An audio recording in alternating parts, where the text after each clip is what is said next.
morning all. Last time where we have left? So we have discussed about the galaxy, our own galaxy, Milky Way galaxy. We see the position of the sun, where our sun is situated. Then we come to solar system. So solar system is basically the sun and its family. So for that matter we have studied sun, means star, life cycle of the star. So our sun is a mature star. So there is a fusion reaction taking place on the sun, that is why it is releasing the light. Now specifically come to our sun. So in our solar system we first focus on the sun, then we will slowly proceed towards our earth, then our geography will restrict to the study of the earth only. So sun is a star, mature star of the mature star of the Milky Way galaxy. First of all, see the composition of sun.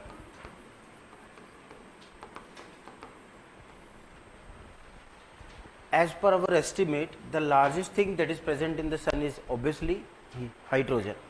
So it is the hydrogen, H2 means gas, hydrogen gas is the largest part of the sun, and it constitutes approximately 74% part of the sun. So sun is majorly composed of the hydrogen. So it is just like a bowl of hydrogen in the universe. 26 is left. So out of that remaining part, the second largest thing over the sun is helium gas. So simply helium. It is approximately like 25.9%. So still 0.1% is left. So that 0.1% is other things. So that constitutes 0.1. So in this other, there could be some other gases like some carbon, right? Some other elements like iron. We expect iron is also present on the sun, because our earth also has a huge iron inside it, and sun is a source of earth. In fact, it is a theory which says all planets are formed from the sun itself. So as we have iron on our earth, we can expect there is a presence of iron on the sun as well. But largely this is the composition of sun. So see, this initially when it was in a nebula stage, it was 100% hydrogen. So slowly hydrogen is converting into helium. So earlier it was 100%. So 26%, this helium and other things, they come out after the nuclear fusion reaction. So what does it mean? Fuel of the sun is hydrogen. Hydrogen is slowly converting into the helium. So roughly, let's round off the figure, it is 25%. Means 25% hydrogen is already converted into the helium. So can we say that approximately 1/4 fuel of the sun is already exhausted? Fuel is hydrogen, 1/4 is already exhausted, and we expect the sun age or solar system age, in fact our earth age is like a 4 billion years. So take sun age as 5 billion years. So in 5 billion years, 25% hydrogen is already converted into the helium. So can you calculate the age of the sun? Means how long it will continue to emit the light? You can calculate. In 5 billion years, 1/4 of its fuel is exhausted. Means in coming 15 billion year, the remaining fuel will be converted into the helium. Then it will enter into the red giant and finally in the supernova stage. Isn't it? So this is the composition of sun. Now let us see the structure of the sun. What is there on the sun? Structure of sun. So we have identified layered structure of the sun. There are some missions of NASA which are studying the sun. One famous one is the Solar Parker probe. Solar Parker probe. It is studying the sun. It is ongoing mission. And our ISRO also has a mission. One is Solar Parker probe. It is of NASA, means USA. It is to study the sun. It is after name of one astronomer or physicist, Eugen Parker. It is after his name. So it is studying the sun, and it has a aim to hit the sun. So in 2028 it will enter inside the sun. See the technology of NASA. So it is already the man-made object which goes closest to the sun. It has already entered into the outermost layer of the sun, and slowly it will enter inside the sun. finally it will be damaged once it will hit the sun. But before being damaged, before it will be damaged, it will take lot of pictures, give lot of information about the sun. It has already take many closed pictures of the sun. I will show you some of the pictures taken by it. Another famous mission is our ISRO's mission. What is that? Aditya. Aditya L1. What is this L1? Lagrange point 1. You will study in science what does it mean. So this Aditya is also a mission to study the sun, and it is studying the outer part of the sun. So what is that outer part? Let's see the structure. So whatever we know about the sun is due to these missions of NASA and ISRO. So sun has layers. One is the innermost layer, then there are two surrounding layers like this way. 3 layers are identified. This innermost part of the sun is photosphere, this one. This layer is photosphere. So it is just like a surface of the sun, right? So it is surface of sun. And as it is a spherical ball, take it like a spherical ball. So in the innermost part of the photosphere, this part is called as core of the sun. So core is inside the photosphere. Photosphere is like a surface of the sun.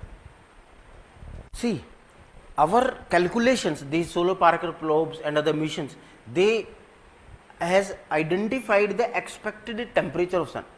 Really we don't know. But what is science? Science is a good estimation, right? So it is estimated that the temperature of this photosphere is like 6000 degrees Celsius. Used temperature, right?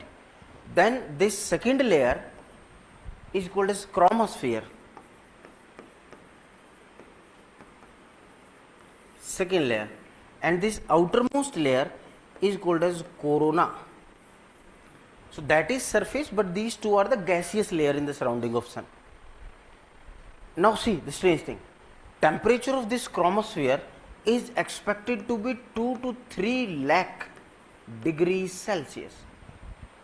So it is a gaseous part outside. And again strange thing, temperature of corona is expected to be 5 to 6 lakh degrees Celsius, used temperature. So is not it strange? Where is the source of energy in the sun? In the core. That nuclear fusion reaction is taking place inside this core. So our H hydrogen atoms, they are combining to form He2 plus this delta means energy, heat. The heat is generated inside this core. So source of heat is core or this photosphere, but it is not the warmest part of the sun. Warmest part is outside the source of the sun. Actually it is called as temperature dynamics in the physics. Like you can understand it like this way. Suppose this is some candle. This is a flame of candle. You can try it yourself as well. You can easily pass your fingers and through the flames. Don't put it for more time, otherwise it will be burnt. But you can easily pass your hands from the flame. But you cannot pass your hand just above the flame. If you put your hand above the flame, means little bit away, it will be more hotter. Flame is really not hotter. Slightly above it is more hotter. Why?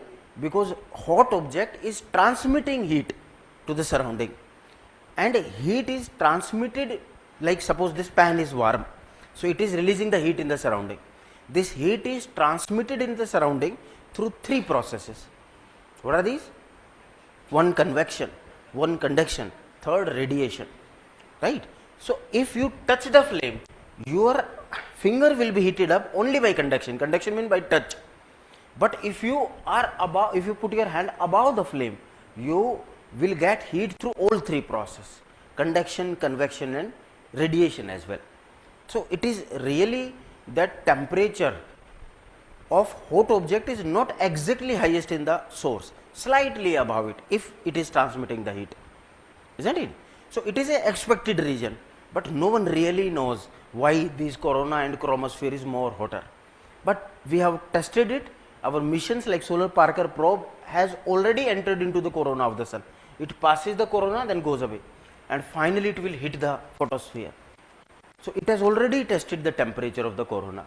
And see the NASA technology, in 5-6 lakh degrees Celsius temperature, even that is not burnt up, because that is protected by the carbon shield, and its sensitive cameras, they are on the opposite side. Means this is the frontal face which is facing the sun, cameras are on the opposite side, communication instrument are on the opposite side, right? So we should appreciate that it entered into this huge temperature and still it is survived. So this is the structuring of the sun. Now come to very important part, events over the sun. So what is happening over the sun comes to this part, events of sun. So our sun is really a science in itself. There are many strange events which are happening over it or taking place over it. So one event, you know, sun is a source of heat. So one is source of heat and light. So sun is releasing heat and the light. Why? Due to, what is the reasoning? Due to nuclear fusion reaction. That reaction again and again you have seen, hydrogen atoms, they are combining to form what? Helium atoms and plus this delta. Delta means this energy, heat energy is released. So this energy is a heat energy, and this heat energy creates the light as well. So light travels through this heat energy, right? Now come to that light specifically. So light released from the sun, this light actually travels in a form of a wave. Is that it? In fact, heat sometimes travel in form of wave. Conduction, convection or radiation. Conduction and convection, these are the conduction and radiation, these are the waves form of transfer of heat. But convection is a current form of transfer. You will understand the differences. But this light and heat that is released, it travel in a form of waves. Means heat and light. Specifically this light travel in form of waves. We call these waves as our AM waves, electromagnetic waves, right? From sun, you see on earth also the light comes. It comes in a form of electromagnetic waves. So before going into detail of that, what is this electromagnetic wave, or what are the different waves coming from the, we also called it sun radiation. Simply you also called it sun radiation. Radiations coming from sun, this electromagnetic wave. So before coming to that, first you should explain me or tell me what do you mean by wave. In your school days you have studied it, wave. I am speaking, so it is a sound wave.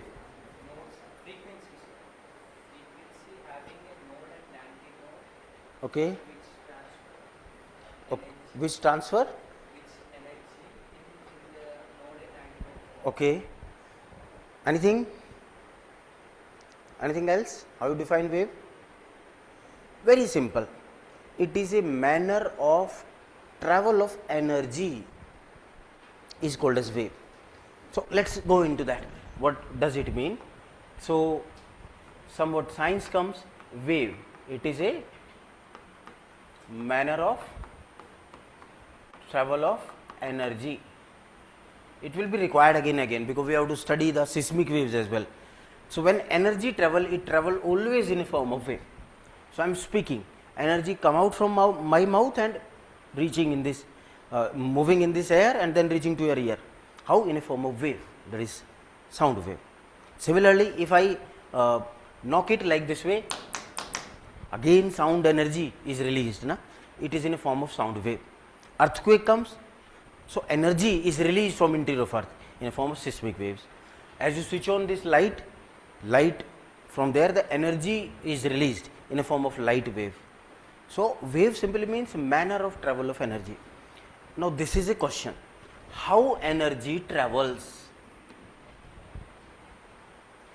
when sound is traveling in this air, sound energy is traveling in this air, it does not mean that this air is traveling. No, air is not moving, only energy is moving. If this air itself starts moving, we called it as current in language of physics. So this is basic difference between wave and current. In the current, medium itself moves. Medium is this air. If air starts moving, we call it current. Water, suppose ocean, water, if water will move, we will call it current. But when you say sea waves or when you say ocean current, these two are different things. In sea wave, water is not traveling, but in ocean current, water itself is traveling. So what happens in the wave? Only energy travels. How travels? By creating a oscillation of the particles, isn't it? So this energy, how travels? Travel by creating oscillations of the medium particle where it is traveling. Like sound is traveling in this air, so we called it as a sound wave. So this medium particles are oscillating. Oscillations of particles of medium. Like air is a medium, so air particles are atoms, they are only oscillating, they are not moving. If energy is traveling in water, the water particles are oscillating, they are not moving. If light is traveling, the particles are oscillating. Although physics identified two types of waves, mechanical and non-mechanical. So mechanical waves are those which require medium to travel. Non-mechanical waves are those which don't require medium to travel. Like light from sun is coming to earth, that is a non-mechanical wave. But Albert Einstein rejected that view. He says there is no such thing as non-mechanical wave. So in the space also there should be some medium which is oscillating and traveling the energy. That is a different issue, but let's stick to our mechanical wave, right? So oscillation of the particle of medium. Now what does it mean? What is the meaning of oscillation? To and fro motion is called as oscillation. To and fro motion is called as oscillation.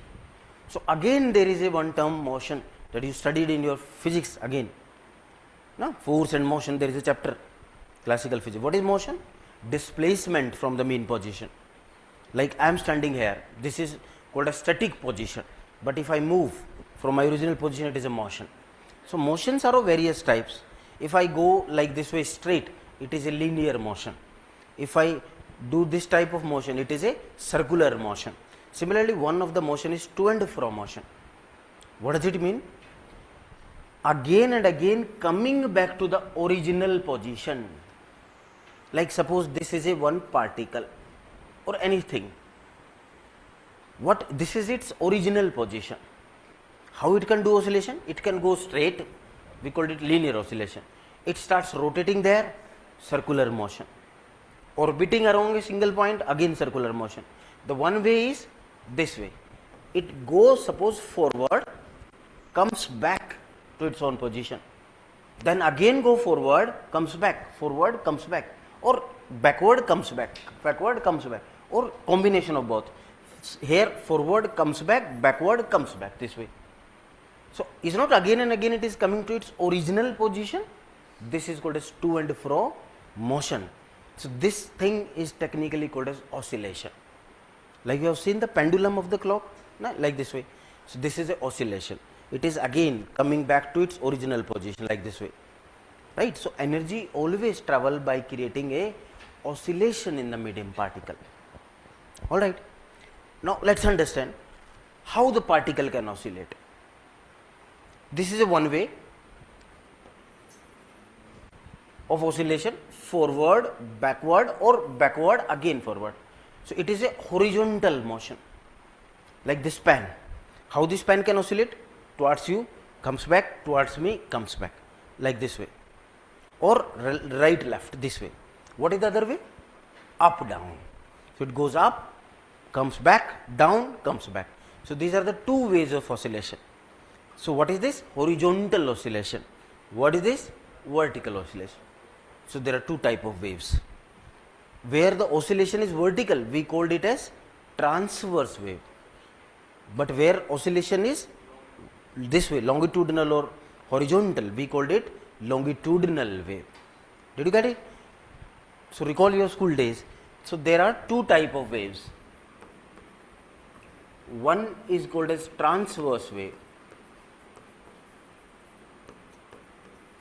Second is called as longitudinal waves. So in the transverse wave, this happens.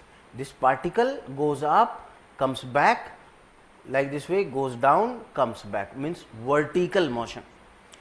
So atoms, they are placed very close to each other, like in the pen, they are tightly packed. So if one goes up and down, it disturbs the other one. Like imagine this way, this is one atom, another atom, this is second one, this is third one, say this is fourth one. So what happened, as the energy is given to this white one, it goes up and down, but by this way it hit the other. Now other also starts doing up and down, now it hit the other also start doing up and down, so on. So what happening, one is transferring energy to next, to next, to next. So energy is travelling in which side? Say right hand side. But how particles are oscillating? So what is this angle? 90 degree. This is our transverse wave, where the oscillation of the particle is perpendicular to the propagation of energy, or direction of propagation of energy. Understood? So what we can say about transverse wave? One thing, vertical oscillation. This is one thing of particles. Particles means atom. They oscillates vertically, atom or molecule, isn't it? So it is basically making a 90 degree angle or perpendicular to the propagation of energy. This is second thing we can say about the transverse wave. Oscillation is, this is a symbol of perpendicular. Oscillation is perpendicular to energy propagation direction. So where energy is propagating, oscillation is perpendicular, up and down. This is transverse wave. All right.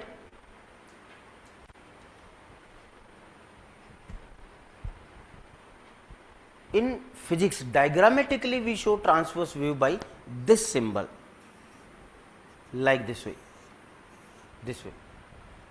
This is a diagrammatic representation of transverse wave. So oscillation is, this is symbol of perpendicular, perpendicular to energy propagation direction. So energy is going this side, but oscillation is perpendicular, 90 degree. And this is the diagrammatic representation. So when particle goes up, like from this mean position it goes up. So this is upward representation. Next time it will come down. So it will come down like you have a sting. A rassi hai, like a rope, if you give a jerk into it, so up down this way. So this upward part is called as what? Crest of the wave. And when it will go down, this will go up like this way. So this downward part is called as trough. So our transverse waves move by forming crest trough. Clear? Simple. Now come to second, longitudinal wave.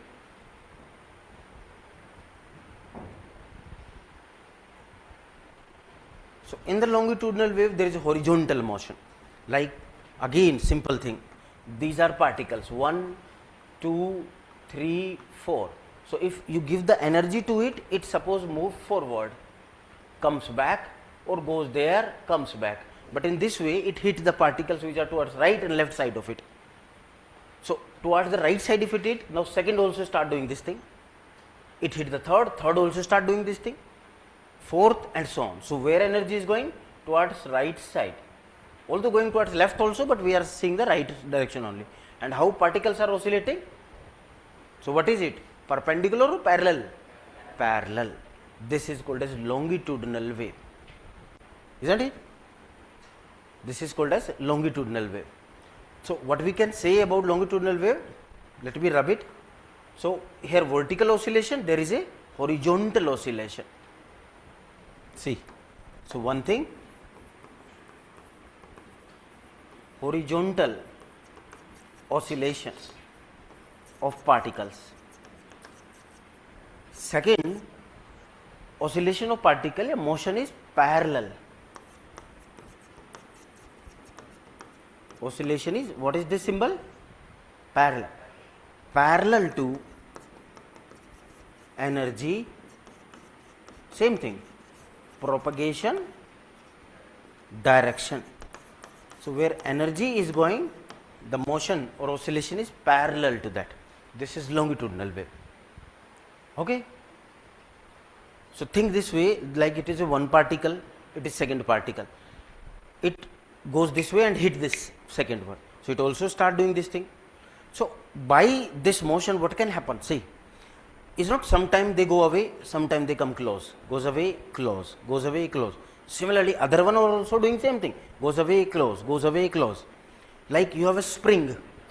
All of you have seen the spring. You compress it, expand it, compress it, expand it. So if all particles are doing this type of motion, sometime they come close, sometime they goes away.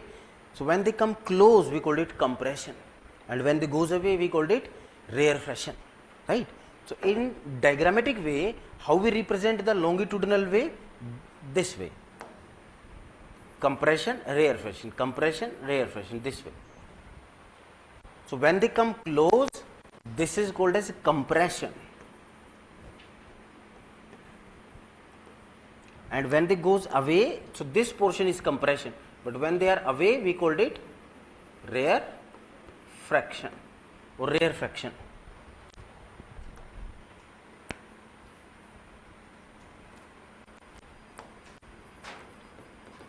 This way. Okay. So compression, rarefaction, compression, rarefaction. So these are longitudinal waves. Give me example of longitudinal wave and transverse wave. It is a longitudinal wave. So example of a longitudinal wave is, third thing, example is sound wave. Isn't it? There are others as well, like one wave is the P wave, a seismic wave. There are 4 types of seismic waves, earthquake waves, we will study later in geomorphology, PSLR. So P means primary, it is a longitudinal wave, we will study. But example of that transverse wave, light wave. This light is travelling in form of transverse wave, or all electromagnetic waves. All electromagnetic waves are example of transverse wave. So in this electromagnetic waves, you can say it is a light wave as well.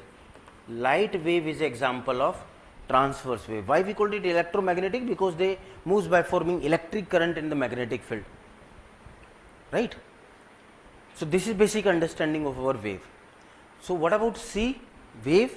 All of you have seen the sea waves in reality or in movies or in some videos. What happened? Sea water goes up and down. So it is an example of a transverse wave. We will study in oceanography. That is a special transverse wave, right? We will study that. So this is a basic understanding of wave. So now let's take a transverse wave, where there is a crust, there is a trough, crust and trough.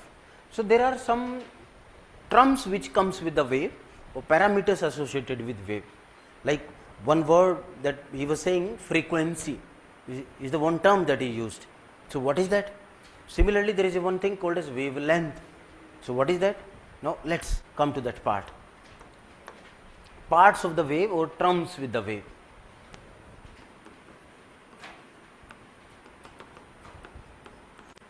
Or parameters of the wave, same thing. There is a one thing called as frequency, represented by symbol small f. There is one thing called as wavelength, represented by which symbol? Lambda. Okay. There is one thing called as amplitude,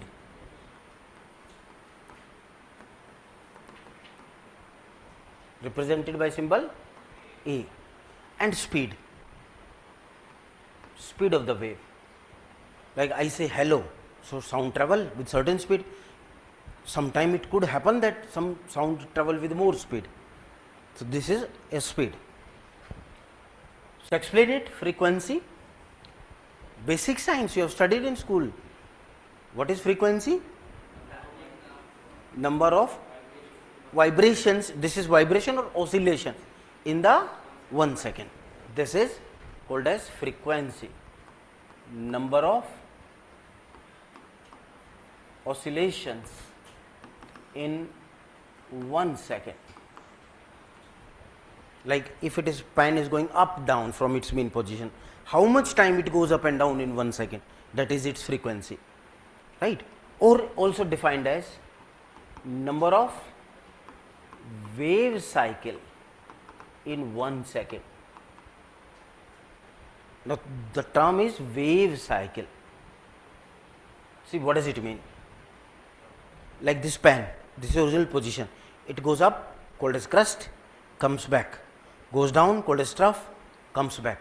Is not it is one cycle that is completed? So if it again do, that is a repetition of that. So this is one cycle, crust, one trough, one cycle is complete. So in 1 second, how much such crust and trough it can make? So this is a one wave cycle, this is second, this is third, and so on. Like this pen, if I supply energy to it, like I say hello to this pen, and what happened due to that energy? Suppose it goes forward, backward, backward, forward. One cycle is complete. So in 1 second, how much time it can do that? That will be its frequency. And how we measure frequency? In hertz. Hertz, name of physicist, hertz. So if it is having a frequency, suppose 10 hertz, means in 1 second it do 10 times this complete cycle. Or in simple layman term, you can also say number of crust and trough in 1 second is a frequency of a wave. Second is wavelength. What does it mean? Distance between two consecutive crust or two consecutive trough is called as wavelength, right? So wavelength is distance between consecutive crust oblique trough. If it is a transverse wave, but agar longitudinal, then we will say between two consecutive compression and rarefaction. So distance between two consecutive crust or trough is wavelength. They say like this one is a lambda, this is lambda. So one wave, second, third, so on. Isn't it? So as it is a distance, we measure it in, distance is measured in which unit? Meter, kilometer, nanometer, यही तो होता है. So it is measured in meter.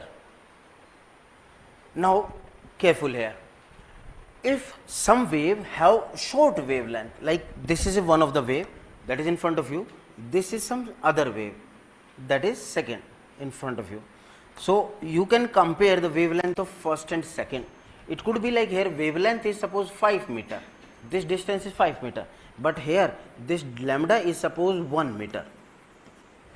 So it has a short wavelength, it has a long wavelength. So those waves whose wavelength is short, we call them short wave radiations, right? Or short wavelength radiations or waves. And those who have a long wavelength, we call them long wave radiations or long wavelength waves. Done? Simple? There is a rule. Frequency is how related to lambda? Inversely related. So if someone has a more frequency, the lambda will be less. Obviously, if lambda will be more, then less number of cycle will be done in 1 second. Okay. Third is amplitude. What is it? Maximum displacement from mean position. Just a pen. After getting energy, it goes up, crust. So how much maximally it can go up? This height is called as amplitude, right? Or if it is a longitudinal wave, how far it can go this way? That is amplitude, isn't it? So technically we define it maximum displacement from mean position. maximum displacement of particle. Like suppose this is the mean position level. So if it is a crust, this height is called as amplitude. So in simple word, we can say amplitude is a height of the crust or the depth of the trough. Is that it? So this is a other way we can define amplitude.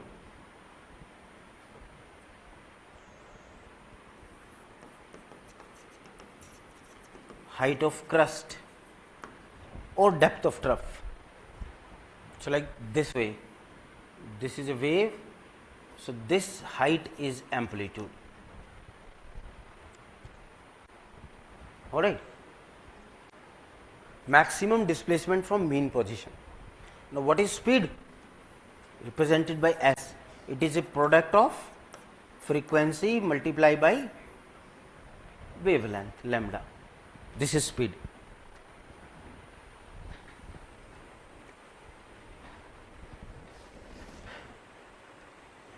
Product of frequency and lambda is speed. Speed of wave is not constant, it changes. Like when you say speed of light, that speed of light, is it uniform everywhere or it changes? It changes. So when you say speed of light क्या लिखते हैं हम लोग? Speed of light is equal to 3 into 10 raised to power 8 meter per second. So what does it mean? Is it constant always? Answer is no. This is the speed of light where? In simple air or in a vacuum. But as the light enters into water, its speed changes. If enter into glass, speed changes. Enter into different medium, speed changes. Same thing happens with other thing as well, sound. When I speak, when I say hello, it is traveling with different speed in this air, but same sound when enter into this wall, blackboard, its speed changes. So if you are towards the other side of the wall, you will hear the lesser sound because it has crossed the wall, so its speed has decreased up, right? So when speed changes, either frequency should change or lambda should change. तभी तो बदलेगा. So which changes? Like suppose speed of a particular wave is 10. So how it comes 10? Suppose 5 is frequency, 2 is lambda. 5 into 2, 10. So if speed changes, it becomes suppose 8, 7 or 11, 12. So either 5 should change or 2 should change. So what changes when speed changes? Frequency changes or wavelength changes? Wavelength changes, very good. Frequency is always fixed, constant, because frequency depends upon the energy released from the source object, right? These are relevant things, you should write it specifically. Frequency depends upon energy released from source. It is constant. So it is constant, right? So when I say hello, whatever energy comes out from my mouth, that has already come out. Now it doesn't matter that sound goes in air, in water, in wall or in solid thing. Energy, to whatever energy is released from the source, that is already released. So you cannot go back in the time and change that energy. So frequency is constant. We will apply this concept on our sun, heat coming from sun and heat comes out from our earth. It is relevant. But this wavelength changes when there is a change of medium.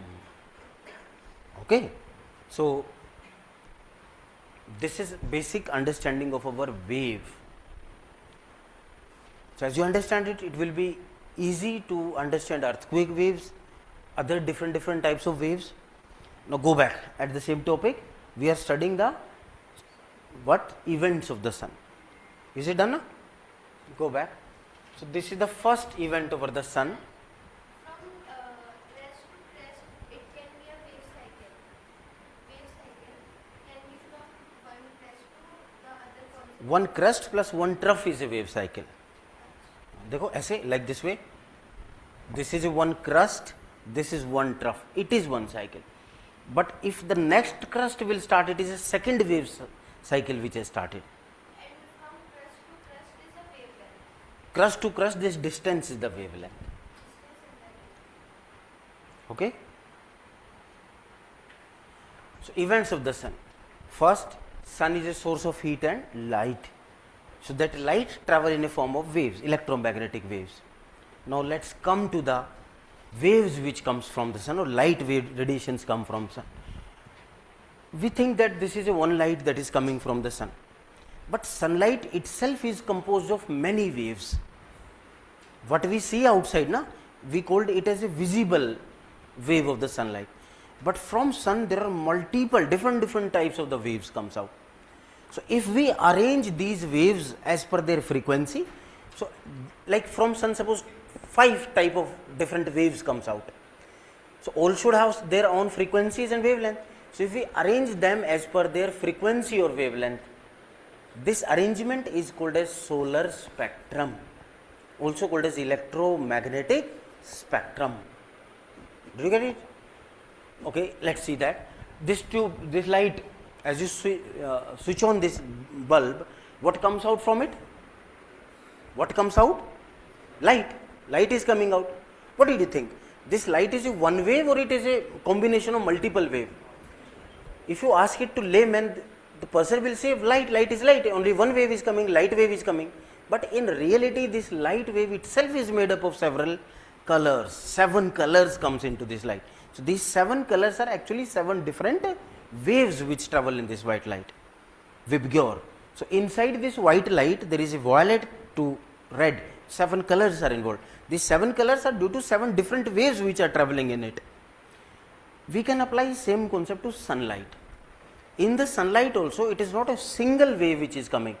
Sunlight is a combination of multiple waves. Visible is one of them and there are others as well. So these waves which are coming like Vibgyor, violet to red, these lights waves are coming here. So violet has different frequency, different wavelength. Red has different frequency, different wavelength.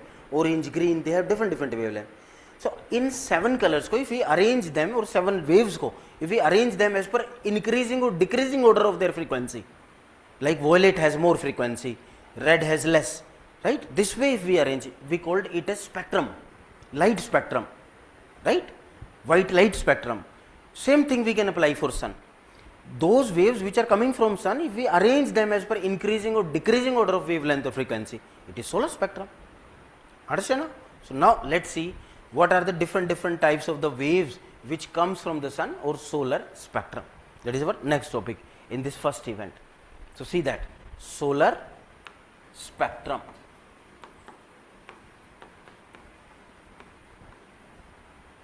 So what does it mean? Simply it means arrangement of sun radiations as per frequency or lambda means wavelength.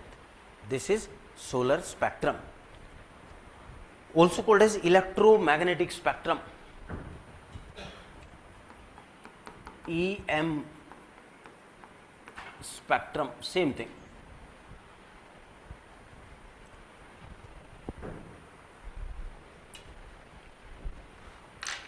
Okay, arrangement of sun radiations as per frequencies or wavelength. Now let's see that. What are the different waves which come from sun?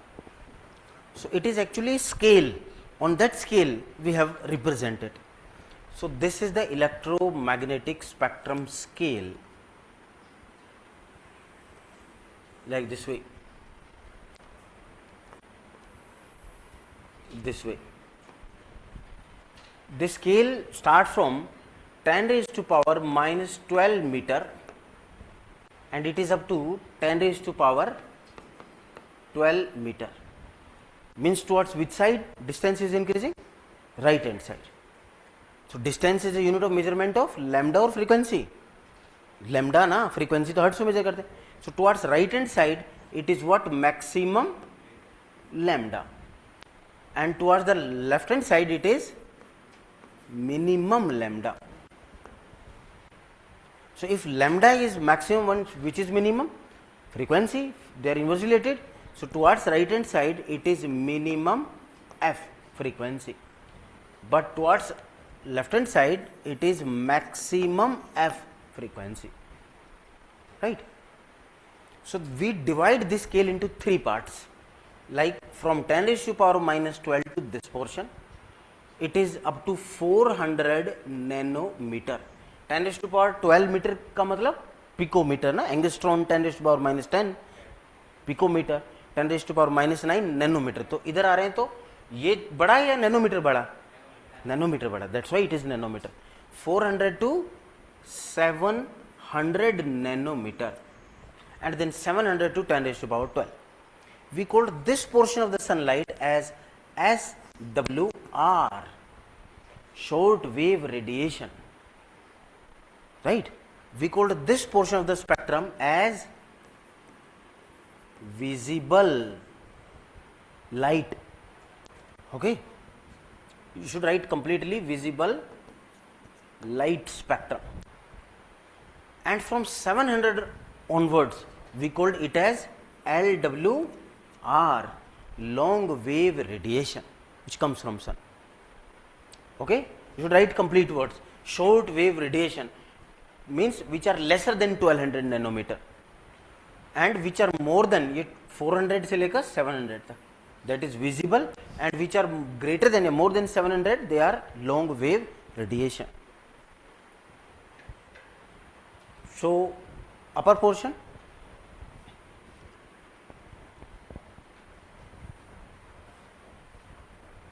okay, so here is the minimum wavelength. So this way we can show the increasing wavelength. So this is less wavelength, wavelength is increasing this way. So towards this side what is increasing? Wavelength. And towards this side what is increasing? Frequency. And frequency is also dependent upon energy. So we can say towards left hand side what is more increasing? Energy, means which is more energetic? Short wave radiation is more energetic as compared to visible, as compared to long wave. So see, in short wave radiations what comes? It is further combination of the three waves. The shortest one is called as gamma rays. So that is a gamma rays spectrum. Then after that this is called as X rays. After that this is called as UV rays. So in SWR these three radiations come from sun. This is symbol of gamma rays. This is X-ray that is used in your scanning of metro stations na, or in your X-ray therapy as well. UV stand for ultraviolet, क्योंकि इसके बाद क्या आएगा? Violet. Violet से भी ultra frequency वाला, that's why ultraviolet. What comes in this visible? VIBGYOR. The visible light further made up of VIBGYOR, 7 waves further. Violet, indigo, blue, you know, green, yellow, orange, and then red. So this is ultraviolet, because ultra means more, na? More frequency than violet, ultraviolet. And R, which one has a less frequency? So less को क्या बोलते हैं? Infra. Ultra का opposite infra. So which has a less frequency than R, we called it infrared. So what come in this LWR? First is IR, means infrared waves or radiations, right? Then after that what comes? Microwave. After that what come? Radio wave. After that AM, and finally it is FM. AM stand for amplitude modulation. We make them artificially as well for communication purpose, but they come from the sun as well. And FM means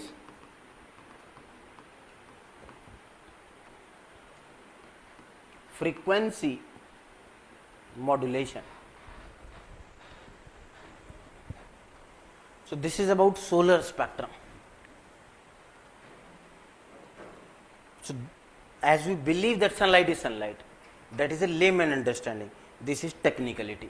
Sunlight is made up of all these wavelengths. IR means infrared. IR का मतलब है infrared. Red से infra. Infra का मतलब less होता है ना. Ultra means more. More wavelength than violet, UV, ultraviolet. Less wavelength, less frequency than IR, infrared. Isn't it? So this is solar spectrum. Okay. One more thing you should understand here. Out of them, who is more energetic? Short wave radiations. They are more energetic than visible and than them. So those who are energetic, actually they travel with more speed as well if medium is same. So what does it mean? In this air, if you release the visible light, like from this tube light, visible light is coming, and from this tube light, infrared is coming. Visible is more energetic, so visible will travel faster from this tube light as compared to infrared. Understand? Those who are energetic, their speed will also be more, because speed is dependent on frequency. तो obvious सी बात है, किसी की frequency ज़्यादा तो speed ज़्यादा. तो आप खुद ही बताओ, there are two mobile phones. One is communicating on radio wave, and second is communicating on visible light. Which is faster? Visible obviously. तो आपका Wi-Fi fast होता है या फिर internet, optical fiber? Optical fiber is faster, because Wi-Fi works on radio waves. Through that Wi-Fi you cannot send your signal from here to America, but through light, visible light, optical fiber, we send our signals from India to America in a seconds, fraction of seconds, right? So एक नई technique आ रही है जैसे Li-Fi. अभी तो Wi-Fi आता है, wireless fidelity. A new technique is coming, and from 2030 onwards it will be installed in all mobile phones. Li-Fi, light fidelity, that will work on visible light, so that will be even quicker as compared to Wi-Fi. Through Wi-Fi there is some speed by which you can transfer the data. जैसे what is the speed of Wi-Fi? Like 100 Mbps, like ऐसे ही होता है. In 1 second, Mbps, mega bytes per second. So 100 Mbps in 1 second, ऐसा होता है. So if you are transferring a one movie from suppose one mobile to other mobile through Wi-Fi, it take 3-4 minutes या 2 minutes तो लगते ही होंगे, because one movie is of 1 GB, 1.2 GB, so it take 60 seconds, 70 seconds, 90 seconds. But Li-Fi से अगर होगा तो speed देखो 1 Gbps, 100 Mbps per second. Means one movie of a 1 GB will be sent in 1 second, because faster है. Now apply this concept. Who is faster? Gamma rays is very fast and energetic as compared to X-rays, as compared to ultraviolet, as compared to Vibgyor. So let's think like this way. If I take a stone and throw it on this wall, what would happen? It will strike it and fall down. But in second situation, if I take a bullet and fire it into this wall, it is a chance that can cross, because that is energetic, speedier. So it can cross the barriers, obstacles. So if gamma rays comes, it is coming with very high energy, very high speed. If it hit your body, it can cross your body. It can damage your internal organs, cells, definitely kills the person or cause cancer to the person. But if X-ray is coming, it will cross your flesh, stop by bones. So it is used in X-ray therapy. But it is dangerous. Again and again you go to doctor and go for the X-ray. It is dangerous. After 10, 20, 50 X-rays you will develop the cancer. Extra X-ray is also dangerous, because it cross your actually flesh. So it cross your cells. So it damage your cells. If ultraviolet radiations comes and hit your body, it cross your skin, but stop by your muscles. It causes skin cancer. So they are very harmful, but they are coming from sun. So if these harmful radiations are coming from sun, how we are survived now? There are some layers in the atmosphere which stops them. Reserve this topic for climatology. There you will understand which part of atmosphere stop gamma rays, which part stop X-rays, which part stop UV rays, and how they stops that, right?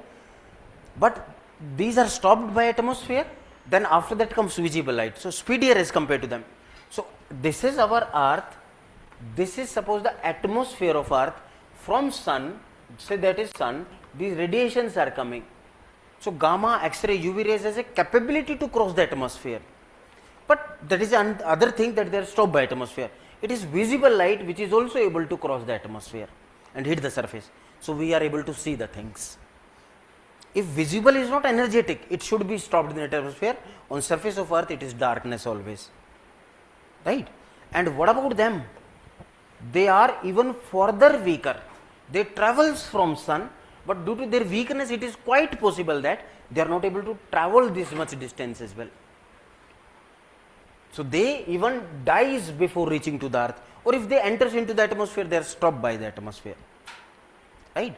Visible light is a perfect one which is able to reach its surface, isn't it? Now as this light hit the surface, surface became warm because this light is carrying heat with it. Surface became warm, every warm object release waves, like my body is constantly receiving this light, so my body is heating up due to this tube light. You can measure the temperature of your body through thermometer.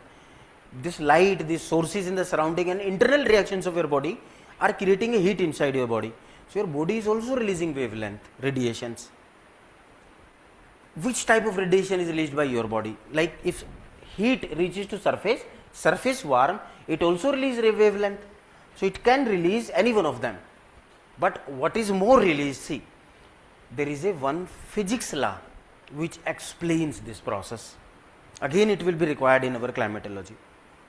So that physics law is Boltzmann law, proposed by Boltzmann. So simply called as Boltz's law or Boltzmann law. Is that it? So let's see that. One more part here, BOLTZ, Boltzmann law, or in short also called as Boltz's law, proposed by physicists. See, first see the statement of it. What it says: hotter the object, shorter will be the radiations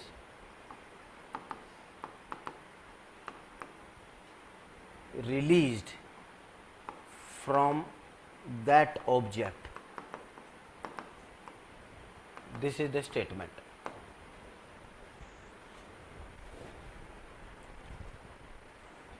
Means if some object has more temperature, it will release radiation, light radiation, electromagnetic radiation, heat radiation, but they will be of short wavelength. If some has a less temperature, that will release long wavelength. So hotter, it depends upon temperature. Hot क्या होता है? Who has more temperature?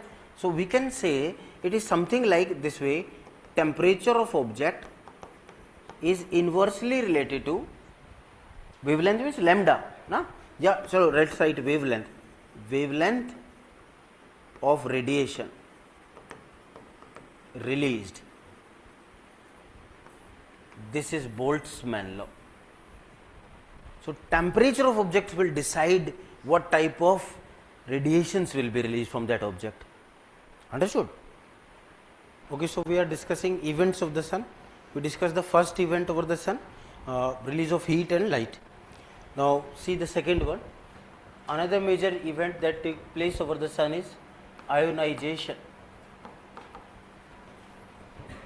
This takes place over the sun. See, what is it? This is a process of formation of ions. Simply it is process of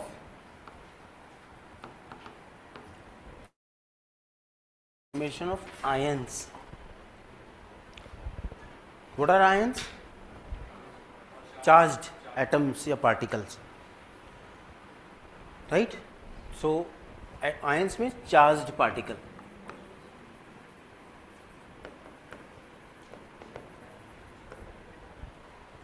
So there are two types of charge, positive and negative. Similarly, so there are two types of ions, cation and anion. Cation means positive charge, anion means negative charge, you know that. But question is how this ionization takes place. For understanding that, we have to go back to the structure of atom. This is our atom structure proposed by the Niels Bohr in the beginning and later modified by other one, but the basic structure is still relevant. This is the innermost part, we called it nucleus, and in the surrounding this is called as orbit, energy level. ये तो होता है, तो यहाँ पर in this energy level what are present? Electrons are present. So this is energy level or say orbit, and this inner part is nucleus. Inside the nucleus, plus means protons, 0 means neutrons, and E for electrons, they lies like this way. This is atom structure, right? Now what is this ionization, how ions are formed? Let's do one thing, supply energy to it. If we supply energy to it, this atom we are supplying energy to it. How we can supply energy, that is different issue, but there are actually two ways to supply energy. One is simply heating it, second is hit by some fast moving particle. So technically these are two different things. If you heat it, it is energy supply. In language of physics we called it as incandescent energy. If it is hit by very fast moving particles, then it is called as fluorescence energy. But our purpose is we are supplying the energy like heating it. Where that energy will go? Directly to innermost part nucleus or to the energy level? This pan, if you warm it, which part will be first warm? Outer part or direct inner part? First outer, then slowly energy goes inside. Na? Same logic applies in the atom as well. If you supply some energy to it, that energy goes to these outer parts, electrons capture that energy. If it is very very high energy, then that is a separate issue, that will go to the nucleus, right? But if it is a normal energy, it goes to electrons. So electrons after getting this energy became energetic. So our atom has multiple orbits, it is not a simple one orbit. The structuring is a multiple orbit system. So this is the inner part called as our nucleus. Outside it there are multiple orbits. We called as these as our K shell. Remember school days physics? पढ़ा आप लोगों ने. L, similarly M, and so on, different shells. Each cell represented one specific energy. और जो innermost cell है, which is near the nucleus, has the least energy. और बाहर वाली क्या है? Maximum energy. This, so as you go away from nucleus, energy level increases. So okay, let me write it here. Has least energy, and this M shell has what? Maximum energy.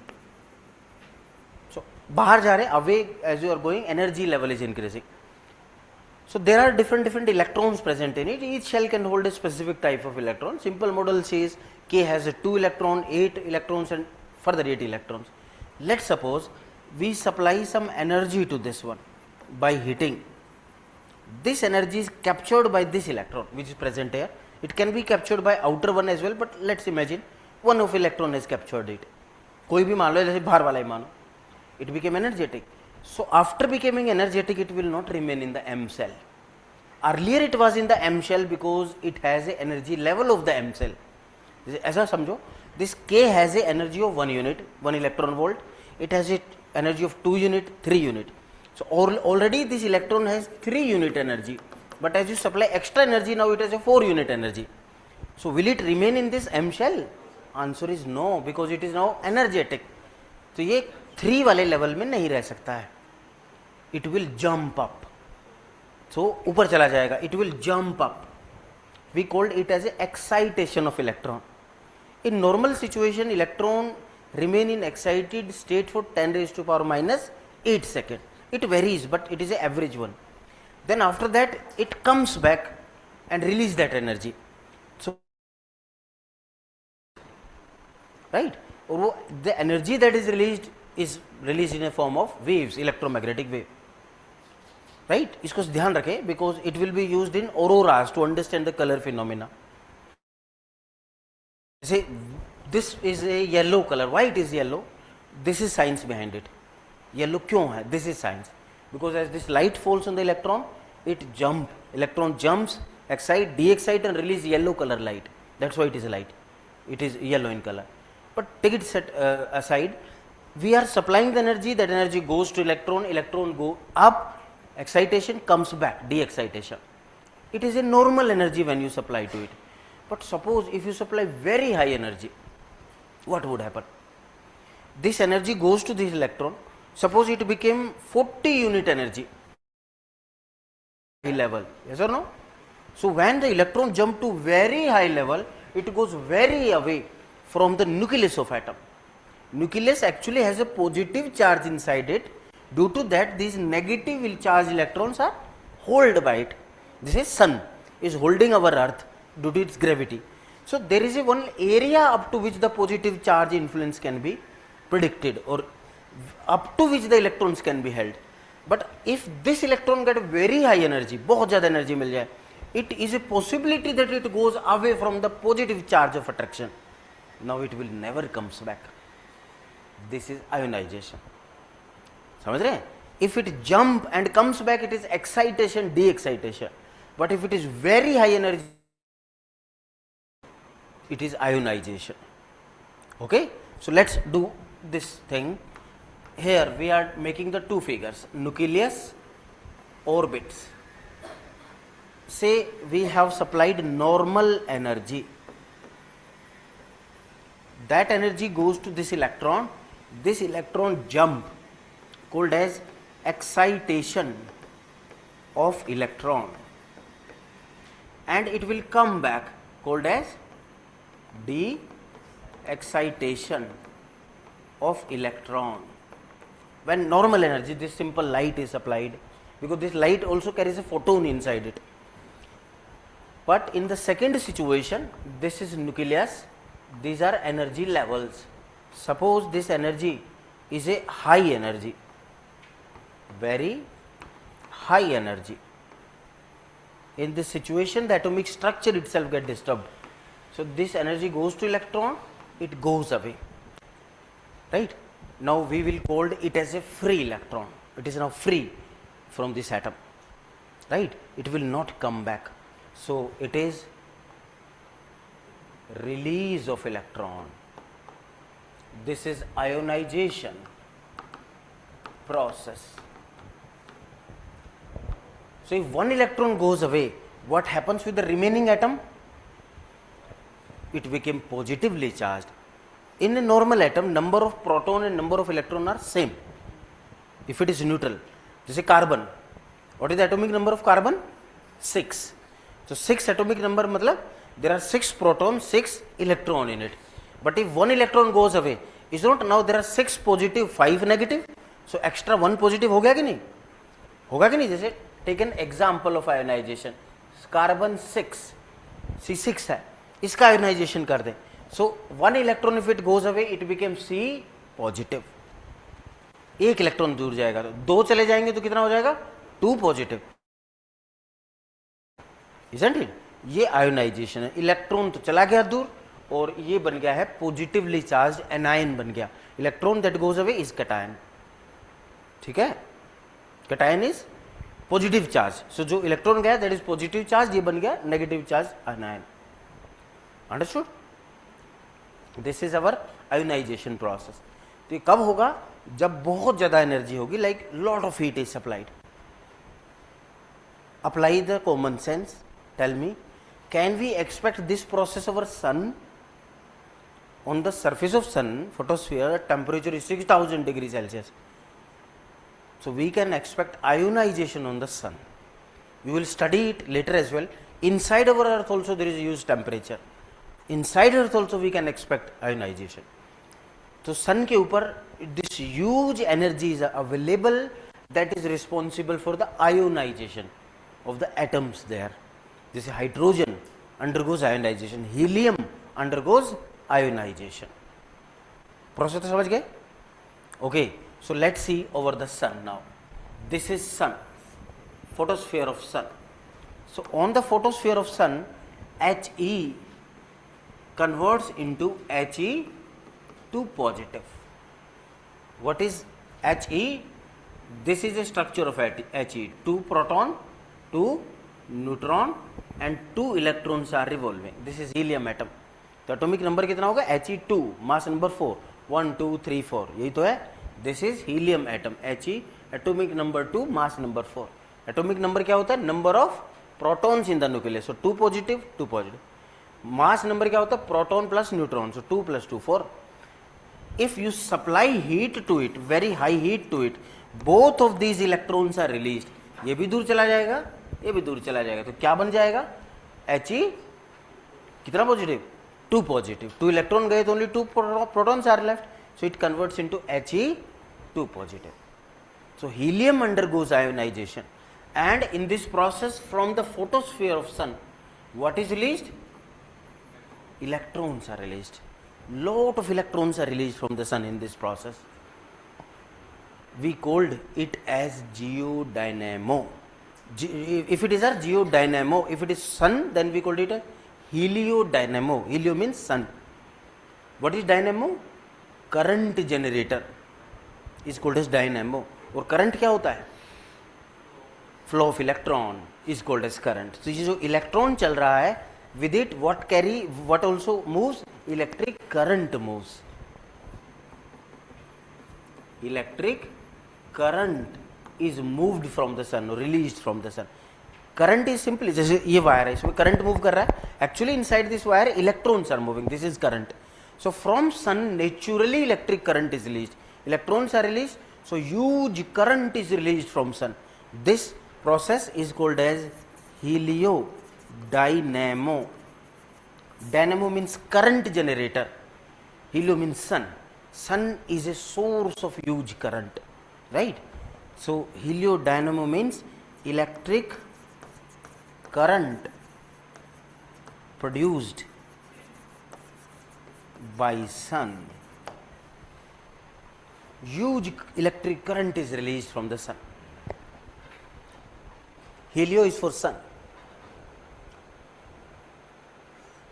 So electron तो दूर चला गया in a form of electric current, but what left on the surface of sun? He2 positive charge is left, isn't it?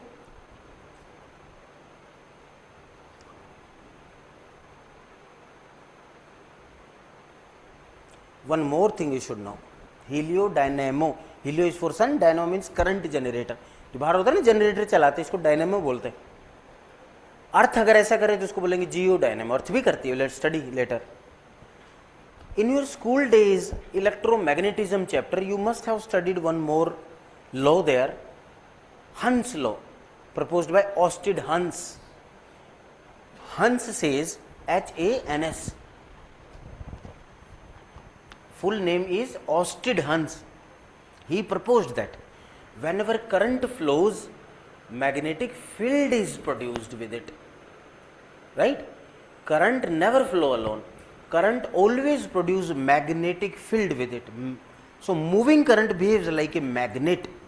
So in this wire, electrons are moving, means current is moving. So actually around this wire, some small magnetic field is produced, right? Magnetic field is produced. Same thing happens in your mobile phone as well. When current flows in it, magnetic field is produced in it. This is the reason if you put it very close to these speakers, speaker has already magnet in them. So this magnet and speaker magnet interact. और magnet में तो क्या होता है? If you put the two magnets close to each other, north pole they repel, south north attract. So if the same magnetic pole of this magnet and the magnet in the speaker they interact, तो one magnet will disturb the other. इसलिए कभी ऐसा आपने note किया होगा, if your mobile phone is placed very close to television set और to the speakers, disturbance come when there is a ringing in it. क्योंकि ring करेगा, current produce होगा, so there is a disturbance created. So it proves every electric current produce a magnetic field with it. So this electric current released from the sun also produces what? Magnetic field. So sun is a source of magnetic field. Magnet. Sun is a big magnet in the space, big dynamo in the space. We called it as heliomagnetism. So one is heliodynamo, second one is heliomagnetism.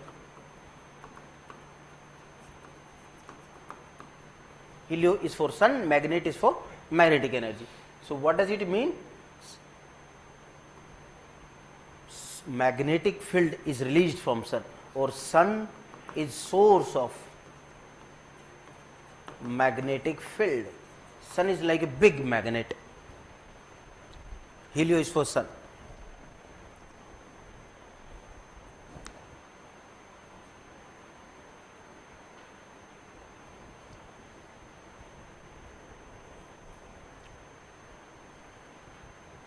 Okay.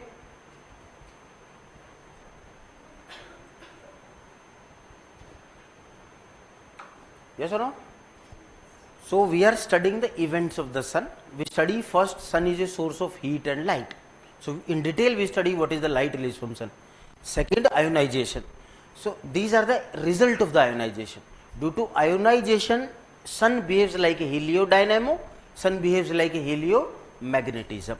And on the surface of sun, electric current तो दूर चला गया, magnetic field दूर चलेगी, on the surface या photosphere पर क्या बच गया? चार्ज बच गया, He2 positive. Okay, now suppose okay, first you should tell me what can you expect? Every area over the sun has the same temperature. Sun is a very big object. More than 10 lakh earth can enter inside the sun, 13 lakh earth in fact.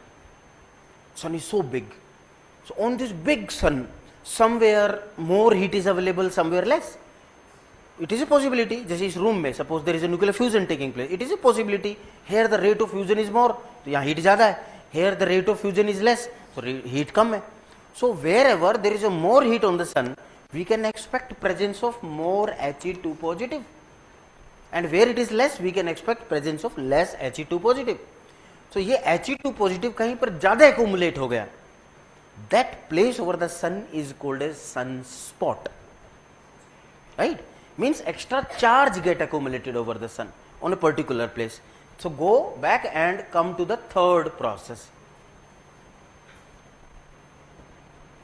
Third process. So first heat and light, second ionization, and now come to the third, sunspot formation.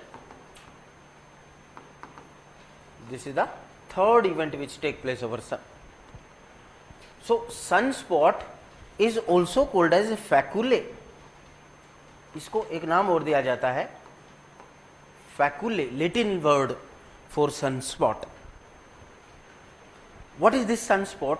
See, dark spot on sun's photosphere is sunspot, comma, it is formed due to accumulation of extra charge at that place.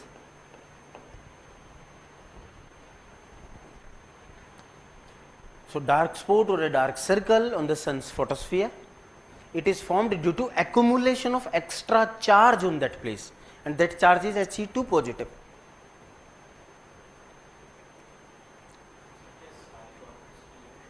Sorry? किसकी? Planets की? Mostly. ये भी actually एक law है, Kepler's law. Effect होती it is affected.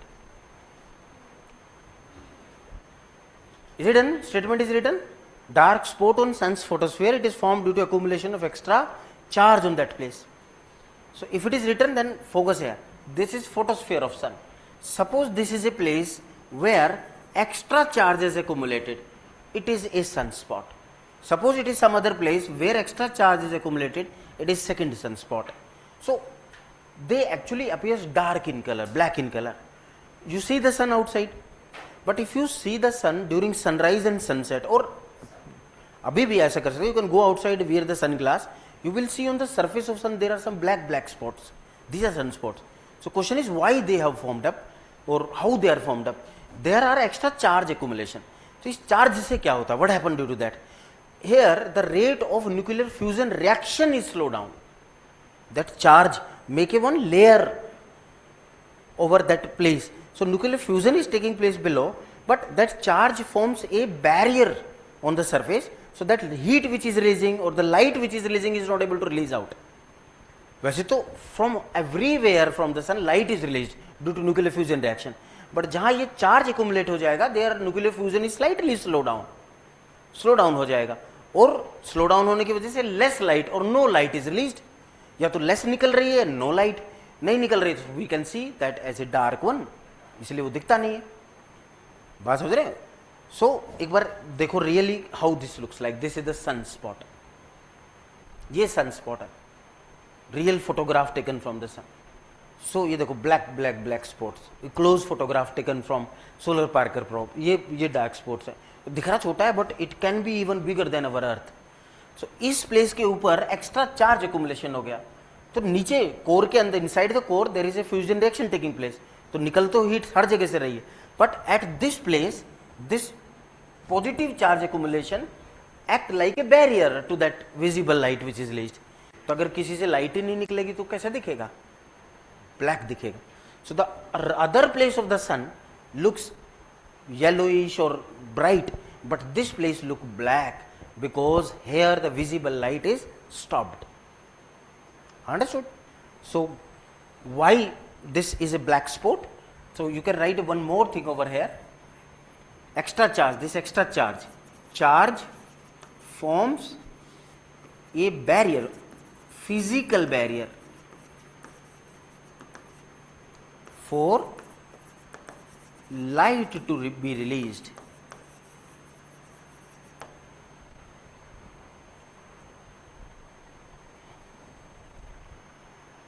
Charge form a physical barrier for light to be released. So light ही नहीं निकलेगी तो ब्लैक दिखेगा. All right. Now all these are the mysteries. अच्छा और अभी और भी देखते हैं. This sunspot cycle is of 11 years. ऐसा भी नोट किया गया है. It is a cycle actually of 11 years. Okay. We called it sunspot cycle. It is of 11 years. What does it mean? Astronomers has identified that for first 11 years sunspot increases over the surface of sun, then for next 11 years they decreases, then further increase, further decrease. So this is a cycle of 11 years. Strange thing. So if you make a graph like this side you represent sunspot, and this side if you represent time. So this way, say this is a normal level or no spot. For 11 years they increase, like up to here this is 11 year. They increase, then they decrease for next 11 year. So 0 आज से notice कर रहे हैं 2026 से next 11 year they keep on increasing, then they decrease. For next 11 years they keep on decreasing, became minimum. After that they further increase, like this way they further increase, this type of graph comes out. Right? So first 11 years they increase, became maximum, slowly decrease, became almost negligible. Then for next 11 years they increase, then for next 11 they decrease. This cycle continues. Now why it happens? Why only for 11 years? Again it is a mystery of the sun. ये भी mystery. We don't know why it happens. One more thing strange noticed on the surface of sun. Maximum sunspots are in the middle portion of the sun. Right? तो ये sun है photosphere, ज्यादातर spots इस middle portion में ऐसे align होते हैं, means nearby the equatorial region of the sun. Why? Again mystery. Isn't it? No perfect scientific explanation is for there. But this sunspot cycle affect many phenomena of the solar system and earth is also affected by it. So जो sunspot cycle है, we put the two parts of it, two phases of it. If it increases, we called it as a positive phase.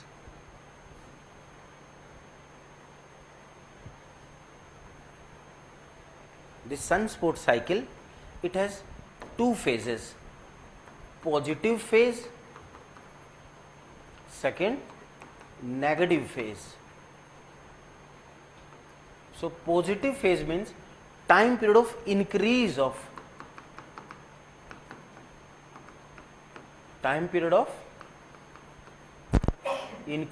sunspot or sunspots.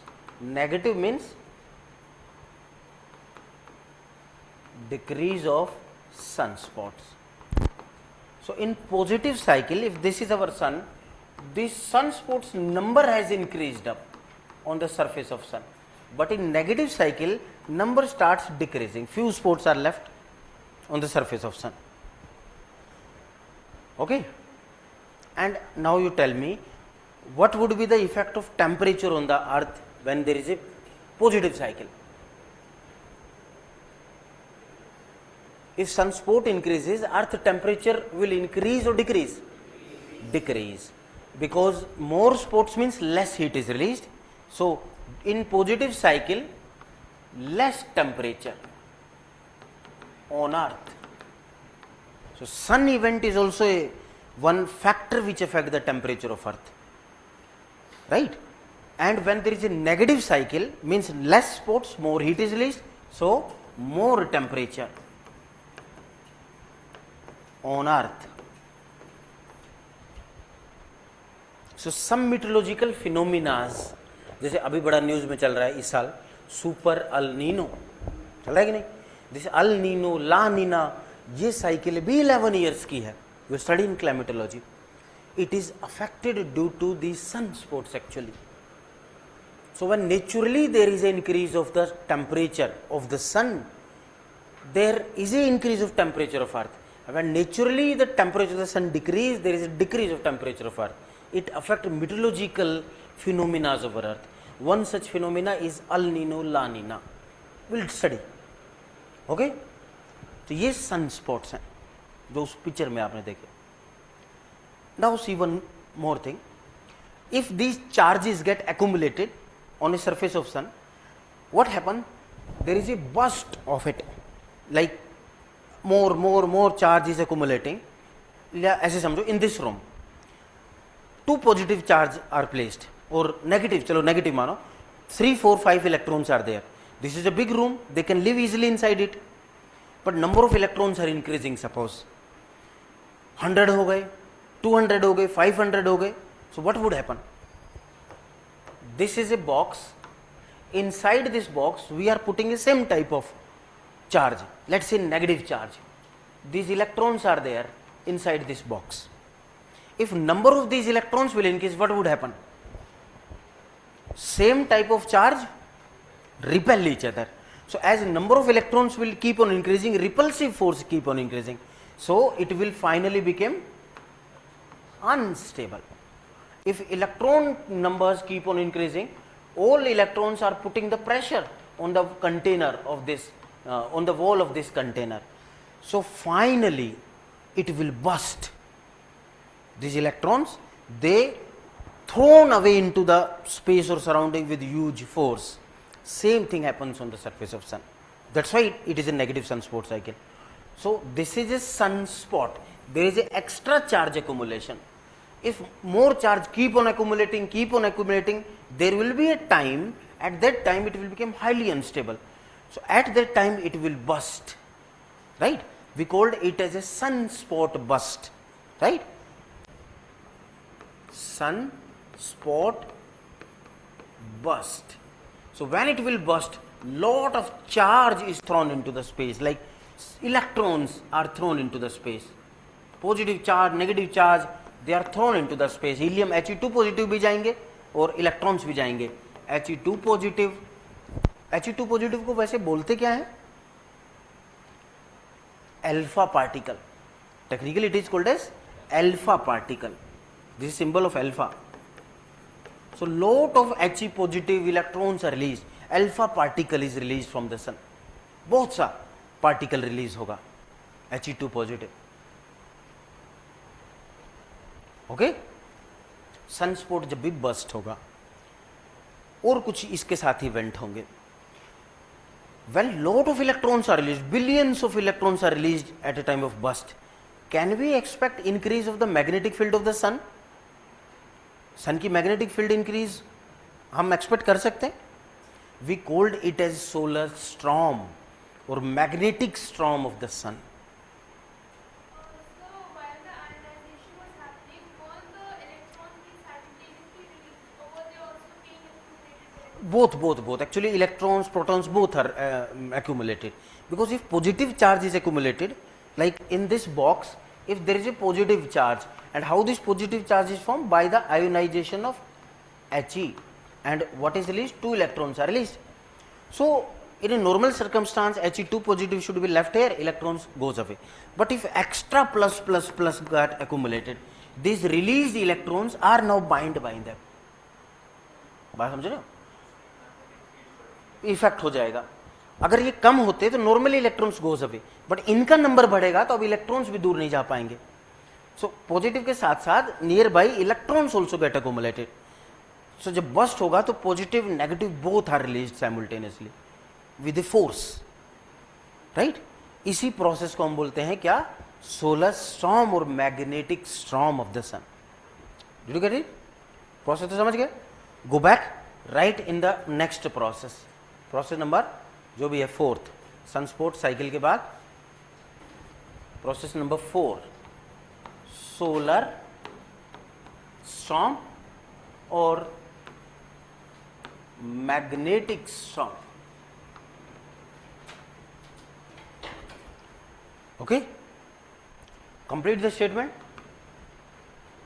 When sunspot burst take place, huge amount of electrons or charged particles.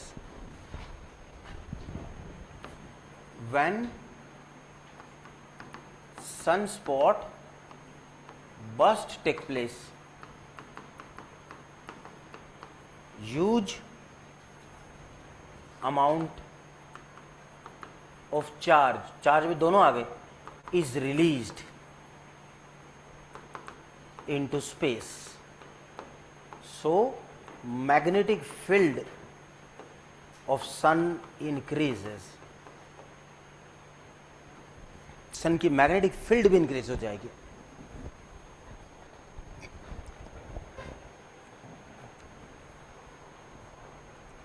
And this is the reason of sunspot burst. When sunspot burst take place, huge amount of charge is released into space. First off, so magnetic field of sun increases. So huge magnetic field या charge come from sun hit the planets. So our earth is also hit by magnetic field, right? So luckily हमारी अर्थ के भी around magnetic field है, that is a protective blanket. In climatology we'll understand.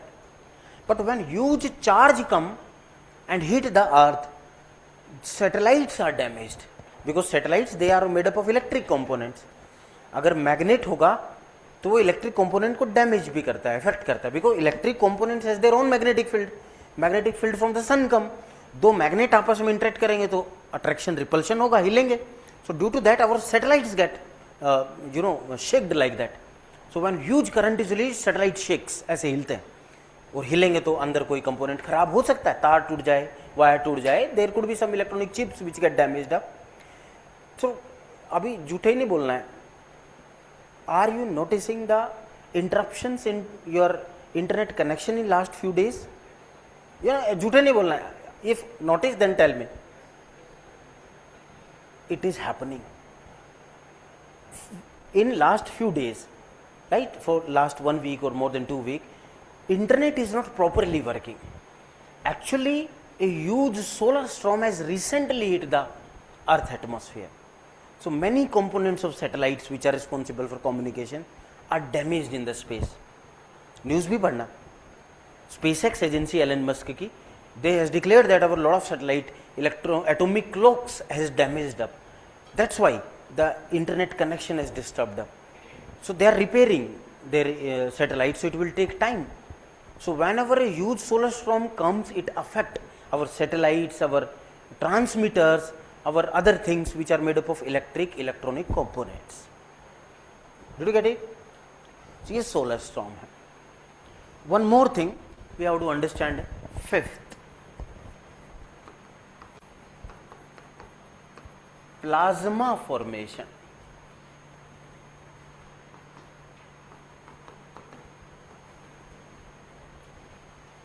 Plasma क्या होता है आपने पहले ही पढ़ा, when inert gas is put on a very high temperature it converts into the plasma. So what is He? Helium क्या है, inert gas है, it is a inert gas. So on the photosphere of sun when hydrogen converts into helium, hydrogen से जब helium बनता है, this is photosphere, it is converting into He2 positive, but that He2 positive या ionized helium is in a plasma state, right. तो ये photosphere के ऊपर किस स्टेट में आ गया है, He2 पॉजिटिव या He किस में आ गया है, प्लाज्मा स्टेट में.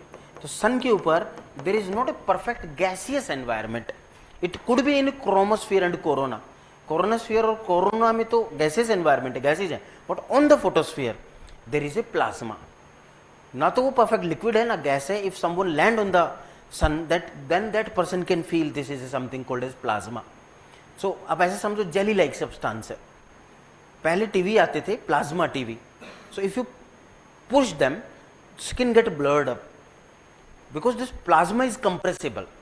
That is a state between liquid and the gas, compressible है, right. So it is something a jelly like substance. So on the surface of the sun there is a plasma presence. So this plasma come from the helium. helium से आया है ये plasma. बात समझे, plasma है sun पे. Let's suppose this is a sunspot. So when sunspot burst, we know that there is a release of electron, there is a release of He2 positive, He2 positive भी release हो गया. But can we expect this plasma is also thrown? Yes और no? या understand it like this way. Suppose this is a water tank, this is a water tank, there is a air bubble trapped into it. ये air bubble है. So when this air bubble burst, when it comes to surface and burst, is not some water is also thrown up? Have you seen it? It happens, or you can do it practically. Go inside the swimming pool, exhale the air. So when you exhale the air, carbon dioxide will come out, and that bubble when comes to surface, by microscope if you see the surface, small water molecules are also thrown because the force, buoyancy force push it up. Same thing happens on the sun. When there is a bursting of sunspot, some plasma is also thrown into the space. So like it is a sun, there is a sunspot bursting, so due to that this plasma is also thrown, right. So this fluid system is thrown into space. But sun has a huge gravity, mass है sun का बहुत ज़्यादा, huge gravity. So what sun do? Sun pulls this plasma back. This is called as a plasma loop, right. So this is a next thing, or in the plasma formation, here itself you can write plasma formation. Next sixth you can write plasma loop formation. So what is plasma loop? When sunspot burst, some plasma is thrown into space, but sun's gravity pulls it back. So this loop is called as plasma or loop.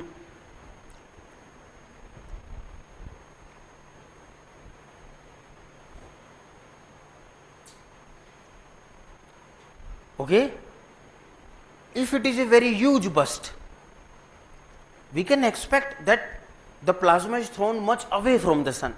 So if it is thrown much away from the sun, it is a chance that it don't come back to the sun. हो सकता है, like this is sun's photosphere, here the plasma is thrown, comes back. तो एक loop तो बन गई ये वाली. But at some other place or where the burst is strong, this plasma slowly released, some portion of it comes back, but some portion goes away, isn't it? So plasma is a hot object. Heat is released into sun, into the space or solar system, right. We called it as our coronal mass ejection, means mass is ejected out of the corona of the sun, right. So this is plasma release called as coronal mass ejection or solar flare. Means fire, flare is like a fire. The plasma is a fire. That fire is released from the sun. Solar flare or coronal mass ejection. CME in short. Coronal is for corona of the sun, means the outer part of the sun is now breached. That mass is for the plasma mass ejected into the space, and due to that heat is also thrown into the space. So that heat is now the solar flare, isn't it?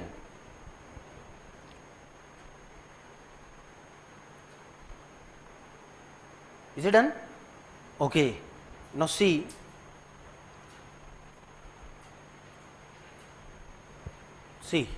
this one is the plasma loop. Again a close picture taken from sun. There is a earth also shown, earth to the scale. These loops are even bigger than the earth. देखो ये surface of sun है. So there is a some bursting. So bursting होगी तो lot of light is also released. क्योंकि नीचे बची हुई जो light है पीछे, that is also released. So it sparks and the plasma is thrown, but sun's gravity pulls it back. So this is a plasma loop, and it is like a flare also. If heat is thrown into space, sometime they are able to escape.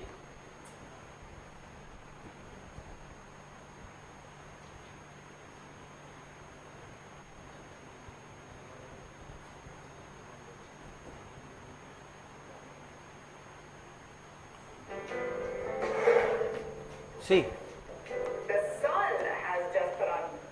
see, this is a NASA's released picture. लिखा NASA. There is explosion. Some flare is released back. देखो दिख रहा? As there is explosion, the flare goes into the space. That is maximum part comes back, but some portion goes away. This is picture taken from some other camera. Camera भी होते हैं ना, visible camera, IR camera, infrared camera, तो that's like that. तो किसी news का clipping है but released by the NASA. So NASA की वेबसाइट पे मिल जाएगा आपको. You can go to the website of NASA and see that is like a coronal mass ejection और solar flare. So lot of heat is released into the space. So our earth is also hit by that speed, that heat, right? So sun events has a overall impact not only on the earth but on the whole solar system. So this is about our sun, sunspots, plasma loop, and that you have seen the event of the sun, isn't it? So in our solar system it is the first important object, sun, who is the head of the family. Now come to the members of the family. So there are planets, isn't it? Okay, planets. What are planets? Yeah, how many planets are there in solar system? No, 7 तो नहीं, थोड़ा एक और बढ़ा, 8 planets. Earlier you studied there were 9 planets. Now Pluto is removed from the planet category. Why? What is the logic? See, who decide some object is a planet? Pluto was earlier planet but not planet. There is an organization, IAU, International Astronomical Union. So this IAU, International Astronomical Union, has put some criteria.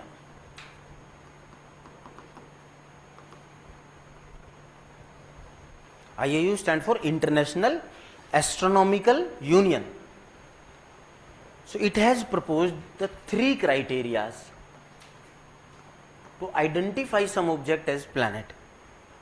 See, first one is object should revolve around sun. This is the first very criteria. So that object should revolve around the sun. If it is not revolving, it is not a planet at all. Second, object should have spherical shape, or roughly spherical, not perfect spherical, largely spherical. Actually, they use the word hydrostatic balance, hydro for water. So, when water drop is stable, it is a spherical in shape. So, nearly spherical in shape. Third, object should have clear orbit. Third criteria. If these three criteria are satisfied, then that object is planet.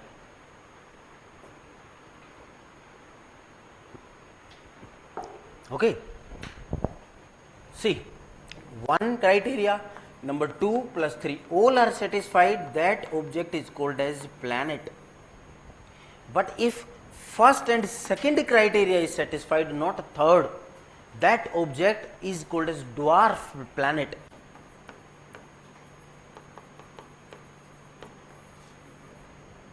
Third thing, if only first criteria is satisfied, not second, not third, we called that object as asteroid.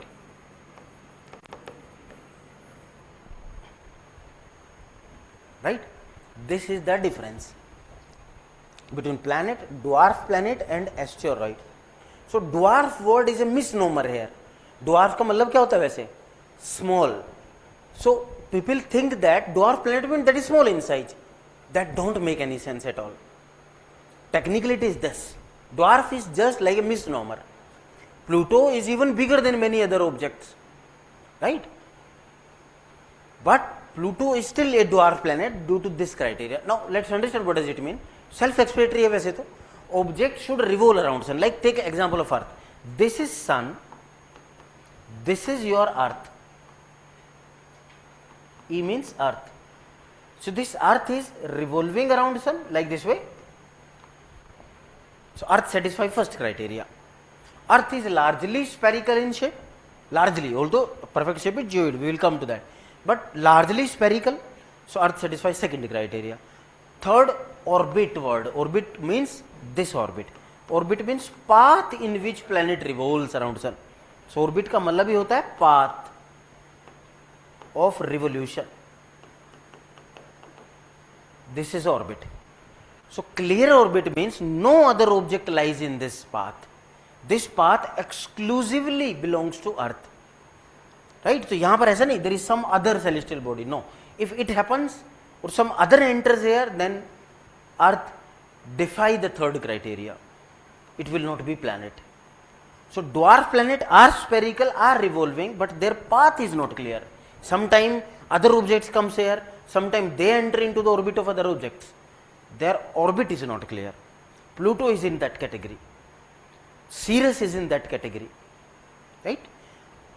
And asteroid, those who are only revolving, their orbit is not clear. Sometimes they go into orbit of other, sometimes other objects come into their orbit, and they are even not spherical as well. Means they could be any angular, triangular, rectangular, like not perfect spherical. They are asteroids. Isn't it? So now let's see what is the case with Pluto. Earlier why it was planet, now not considered as a planet. So for that, go at a model of our solar system. Who is this innermost one? Sun. The 99.9% mass of the sun is in the mass of the solar system is in the sun. 99.9. So only 0.1% is in the other planets and objects. And out of 0.1, 90% of that is in the Jupiter. Right? So around the sun, these objects are revolving. If very close to it, what is it? M for Mercury. The second one, it is V for Venus. This is your third one, Earth. This is, say, M for Mars. After Mars, here in this portion, some stones are floating or revolving. Some of them are spherical, but maximum of them are not spherical. This is a asteroid belt. Right? In this asteroid belt, one object is spherical. Name of this object is Ceres. There are many spherical, but we have identified one. Still our astronomers are finding others. If they find some other spherical one, they will call it as a new dwarf planet. So Ceres is a dwarf planet that is in this asteroid belt. After that, this is another planet, name is Jupiter. So this asteroid belt is between which two planets? Mars and Jupiter. The Jupiter is actually called as false sun, a false star. Jupiter is also made up of gases, majorly hydrogen gas and helium gas, right? Its size is very big, and our astronomers believe if the Jupiter mass is 90 times more than its present mass, the nuclear fusion reaction should have started over the Jupiter as well. So Jupiter should be like the sun or other stars, but fortunately its mass is not that much high. Actually fusion, जैसे these two particle hydrogen particles are fusing, for that pressure is also required. Pressure come from mass. Core के ऊपर mass pressure तो तभी आएगा when mass is increasing up. So sun is very big in size, that's why the atoms are fusing, right? So this is Jupiter. After Jupiter, this is the next planet. What is the name? S for Saturn. After that, Uranus. After that, this is Neptune, and for Neptune, and then there is a Pluto. So see Pluto, this is the orbit of Pluto. It cut across the orbit of Neptune like this way and then revolve this way. So and slightly in a tilted plane as well. बाकी सबसे थोड़ा tilted भी. So for 30 years it cut the orbit of the Neptune, but remaining time period is having a clear orbit. So जो Pluto है इसका जो total time period of revolution, it is like 242 years. Round off कर दे figure को, 240 years it takes to make a one complete revolution, because it is very far away, तो ज़्यादा time लगता है. For 30 years it remains inside the Neptunian orbit. So last time in 1988 Pluto enters into the orbit of Neptune. 30 year मतलब कितने साल हो जाएंगे? कौन सी ईयर आ जाएगा? 2018 ना? In 2018 it has come out and now it is somewhere here. यहाँ पर कहीं है, and for next nearly 200 year its orbit will be clear. So 1988 में ये enter किया, but at that time 1988 our telescopes were not powerful. Astronomers take some time to understand that it has already entered into the Neptunian orbit. NASA has identified it in 2005. 5 में पता चला by calculations already in back 1988 Pluto has entered into Neptunian orbit. So they has put this proposal in front of IAU. IAU accepted that, and in 2005 IAU put Pluto into the category of dwarf planet. They says now Pluto orbit is not clear. But in 2018 it has come out from the Neptunian orbit. Recently, last year, the NASA has again put a proposal in front of IAU. अब Pluto का अगले 200 साल तक orbit क्या रहने वाला है? Clear. So put it again in the category of planet, but that is not finalised yet. So it can be finalized at any time. So it is not surprising fact, will not be surprising fact if next year or next to next year Pluto will again put into category of planet. So again books will say there are 9 planets in the solar system, but presently still there are 8 planets, right? These which are inside the asteroid belt, we called them inner planets. ये वाले Mars, Venus, Earth और Mercury, Venus, Earth or Mars, inner planets, and those who are outer side of this asteroid belt we called them outer planets. Inner planets are also called as terrestrial planets. ठीक है?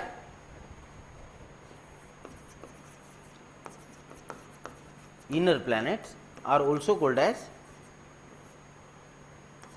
terrestrial planet. Why? What is the meaning of this word terrestrial? Rocks. Terrestrial means rocks. So these are one who are made up of rock. तो ये rocky planet है, rock से बने हैं, means you can stand on them. But these outer planets, they are also called as gaseous or Jovian planets. तो इनको gaseous या Jovian भी बोलते हैं, because they are made up of gases, hydrogen, helium, right, other gases. Or Jovian is a Greek word for teacher. They are like the Jupiter, so Jupiter is a teacher for them, right, इसीलिए word है Jovian. और हमारे यहाँ भी एक वो science होता है, साइंस तो क्या, वो astrology, they also consider Jupiter as a guru, Brihaspati, right. So Jovian planets means which are similar to the Jupiter. Jupiter is teacher for them. Jupiter is gaseous, so they are gaseous planet. तो gases तो ज़्यादा expand होती हैं, so they are bigger in size, बड़े बड़े हैं बाहर वाले planet।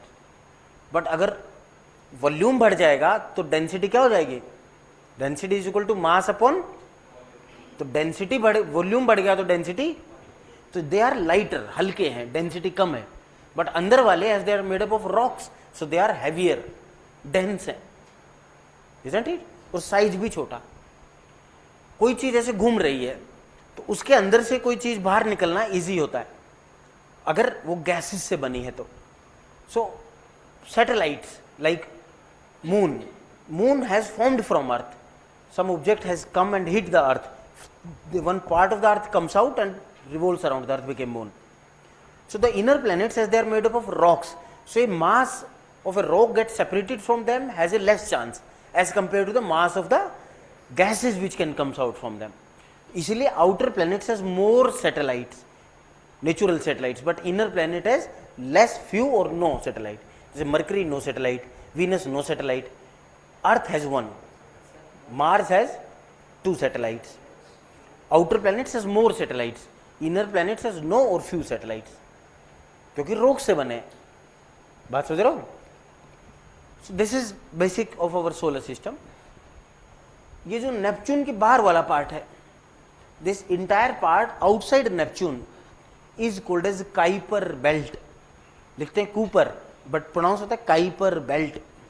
This one, this entire portion outside Neptune, ये वाला portion is called as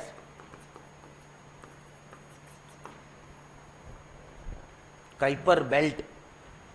So what is it? It is outside Neptune. So Pluto lies in this belt. Kuiper belt में ही पड़ता है Pluto. So what is this Kuiper belt? After name of person Kuiper. तो ये है क्या? Neptune के बाहर वाला area, outside Neptune, where gases, stone, ice particles, frozen gases are revolving. So it is just like a second asteroid belt. एक asteroid belt तो यहाँ है, this is like A second asteroid belt.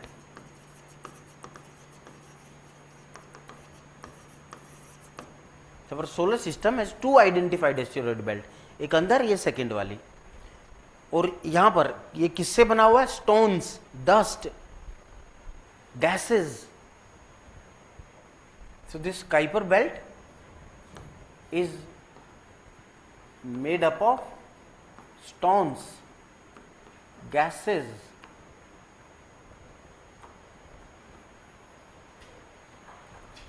dust. देखो frozen NH3 क्या होता है? Ammonia, और CH4 methane. So methane, ammonia is in A frozen state, क्योंकि बाहर जाएंगे तो टेम्परेचर कम होता है, they get freezed up. So Kuiper belt is made up of stones, gases, dust, frozen ammonia and frozen methane. Pluto is in it. तो ये सब चीजें like they are revolving around the sun, ऐसे like they are revolving around the sun. So they are like the asteroids. कभी कभी क्या होता है, as they are revolving, so it is a chance that they can come close to each other. हो सकता है कि नहीं? जैसे there are 50 stones revolving around this glass, ऐसे घूम रहे हैं. So by revolving it is possibility that they get collected at one place. या 5-10, कोई तेज चला, कोई धीरे चला, so ऐसा हो सकता है कि 5-10-20 gets collected at one place, एक जगह ज्यादा हो जाए. so एक जगह हो गई तो it is now a combined mass. तो थोड़ी ग्रेविटी हो गई, mass gravity is dependent over mass. So by force they attracted towards sun. तो पहले तो ऐसे घूम रहे थे, if they get collected by force it is possibility that they jump there this plane और ऐसे घूमने लग जाए like this way. Earlier they were revolving slowly like this way, but once they get collected, they move toward the sun in any tilted way. ऐसे this combined mass of them is called as comet, isn't it? So comet are formed where? In the Kuiper belt. क्या word, जैसे यहाँ पर इकट्ठे हो गए बहुत सारे, let's suppose they get collected at this place. So now they can revolve around the sun in this way by cutting across the orbit of all, right? So this is the orbit of comet. So the word is comet. So one thing is origin कहाँ है इसका? Origin in Kuiper belt. Second thing, made up of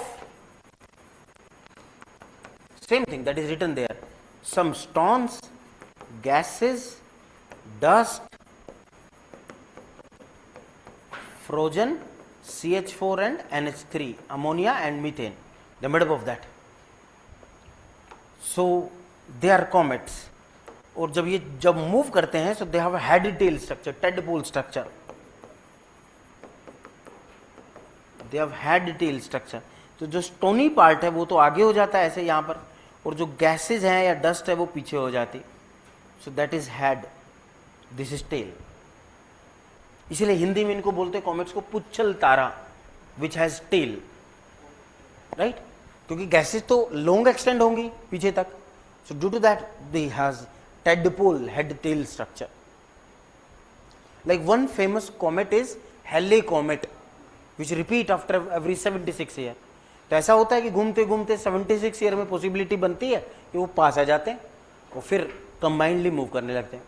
they are dangerous because ये बाकी planets ऐसे घूम रहे हैं like this way, they come by cutting across their orbit. तो अर्थ ऐसे घूम रही है, वो उधर से ऐसे आ रहा है, तो it is a chance that by this way they can hit the earth. अगर हिट करेंगे they can cause damage. Possibly dinosaurs has died due to that. One big comet might have hit earth. Due to that, dinosaurs and life got finished 65 million year ago. हो सकता है ऐसा. Did you get it? So Kuiper belt, inner or outer asteroid belts. You have seen what are planets, what are dwarf planets, asteroid, that is clear here. What are satellites? Those which are revolving around planet, like moon is a satellite revolving around Earth. Okay, let's see some animation diagrams of our solar system. There, this is one pictographic representation, that is a sun, these are planets. So this is your asteroid belt, inner asteroid belts, ठीक है, inner asteroid belt है, और this is outer one. So ये comets है, देखो these are comets. तो लिखा भी है ना Kuiper belt, this one is Kuiper belt. Pluto is here, Pluto यहीं पर है, नेपच्यून के बाहर. Pluto is in this Kuiper belt. So Pluto is hit by many of these stones. Hit होता रहता है Pluto. See, Mercury, Venus are so small, inner planets. And there is a asteroid belt, Jupiter, see big one. Saturn, Uranus, Neptune, and there is a Kuiper belt. See, that is the solar system part. Sun is there.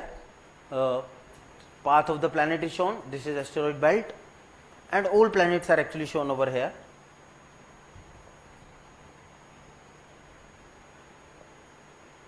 This is sun, heart of the solar system. So कुछ चीजें लिखी हैं, diameter लिखा है, mass लिखा है, distance from earth, surface temperature 6000 degree Celsius हो गया फोटोस्फीयर का. Star type, G type, sequence means mature star है, कंपोजिशन लिखा है. So these are gas giants, the planets, Mercury है closest planet, diameter, mass सब लिखे. These are factual things not relevant for our level. How clerical में पूछ लेते हैं. Temperature variation you can see -172 to 427. जब दिन होता है तो 427 तक, रात हो जाती है तो minus. Same thing happens with our moon as well because of no atmosphere on moon. फिर ये कौन सा आ गया, Venus, ठीक है. Same way, Mother Earth, length of day 24, देख रहे, distance from sun 149.6 million kilometers, right? Relevant है चीजें, वो आगे भी देखेंगे. डायमीटर देखिए 12,742 किलोमीटर. डायमीटर समझते हैं ना, सर्कल का रेडियस का डबल. सो दिस वे और भी बाकी आपको दिखाए हुए हैं. Mars smaller than earth. ये कौन आ गया, Jupiter.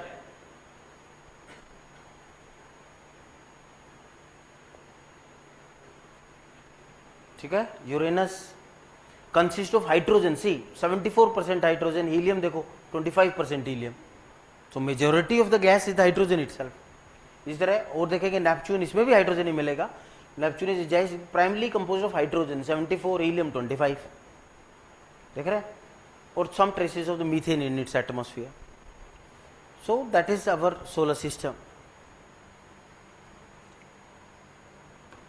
C some other things. There you see the orbit of Pluto, tilted planes. So it cut across the Neptune orbit, then see this way, tilted plane. Okay, एक और चीज यहाँ दिख रही है. This is our Kuiper belt. Outside Kuiper belt, this is Oort cloud. Okay, so is it done? See, this is Sun. These are planets. Say this is our Kuiper belt. So this portion is our Kuiper belt, and all planets are inside it. Then outside this Kuiper belt, this one is a large portion. We called it as Oort cloud. It is the largest portion of solar system, three-dimensionally covering the sun. And this outermost boundary is now called as heliopause. Means pose. Helio means sun. Sun system has stopped up. Oort cloud is a gaseous zone. Only gases are rotating around the sun. And in this heliopause, now the gravity of sun stops. This boundary is heliopause. And outside heliopause, this area is called as interstellar space. Inter means between, two star space. Movie भी है interstellar. So that is interstellar space. Heliopause is outermost boundary. So Oort cloud is a largest outermost zone of the solar system, made up of gases only.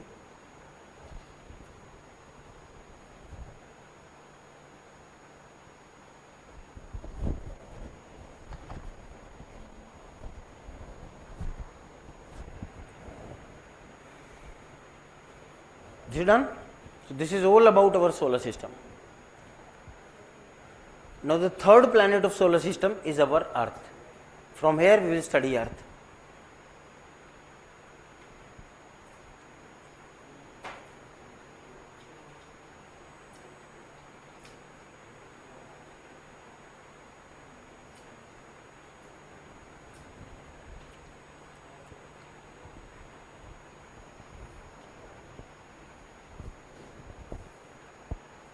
हो गया ना? Done?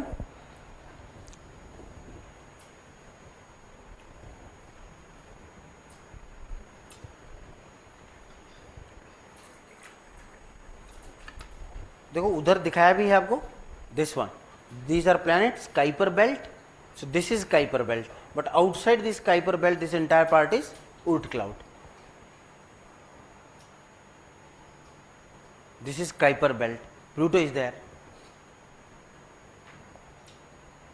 One more thing, meteorites कुछ ऐसा भी था. See what is this? Say this is your Earth. Earth has what? Atmosphere. Atmosphere around it, made up of gases. Say this is some asteroid. They are moving here and there, so it is a chance that they can come close to the Earth. Mars के पास से Earth के पास आगे, Earth gravity pulls them. So due to the gravity of Earth, these asteroids enter into the atmosphere of Earth like this way. So as they enter into the Earth atmosphere, there is a friction between that stone and the gases of atmosphere. So if there is a friction, like if you rub your hand, what is produced? Rub करते तो क्या produce होती है? Heat. So due to friction, what happen? Heat is produced. So due to that heat, they starts burning. So by burning, they falls down toward the surface of Earth. We called such type of asteroid which is burning in our atmosphere as shooting star. The name is shooting star. Hindi में तो वैसे बोलते टूटता हुआ तारा. Actually it is not star. Star is a misnomer. Shooting star. So like during night, if you see sky, sometimes it happens, something falls and then vanish. We call them, they are stars. कोई तारा गिर गया, but they are not star. These are actually shooting star. So these asteroid center, they starts burning. So what is shooting star? Burning asteroid in Earth's atmosphere. That is shooting star. Now think yourself. As they enter, they starts burning. There are two possibilities with them. क्या हो सकता है? If it is a big one, like suppose 10 kg, 20 kg, 50 kg stone है, then what would happen? In spite of burning, some portion of it will reach to the surface. But if it is small stone, like 10 gram, 20 gram, 1 kg, so it may completely burns. हो सकता है कि नहीं? So there are two possibilities of shooting star. If it completely burns, not reaches to surface, we called it meteor. But if it reaches, we called it meteorite. Right? So there are two possibilities. So shooting star is of two types, meteor, second is meteorite. So meteorite तो क्या करेगा? Surface पर ही land कर जाएगा. तो dangerous है, dangerous है. They can damage the life. बहुत बड़ा गिर गया तो they can finish the life on the earth, जैसे डायनासोर के टाइम हुआ. सो मीटियोर क्या है? बर्न्स कंप्लीटली इन एटमोस्फियर, पूरी तरह जल गए. मीटियोराइट क्या है?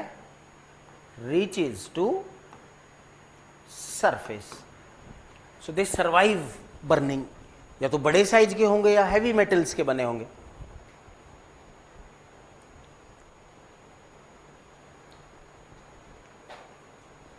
All right, this is all about our solar system.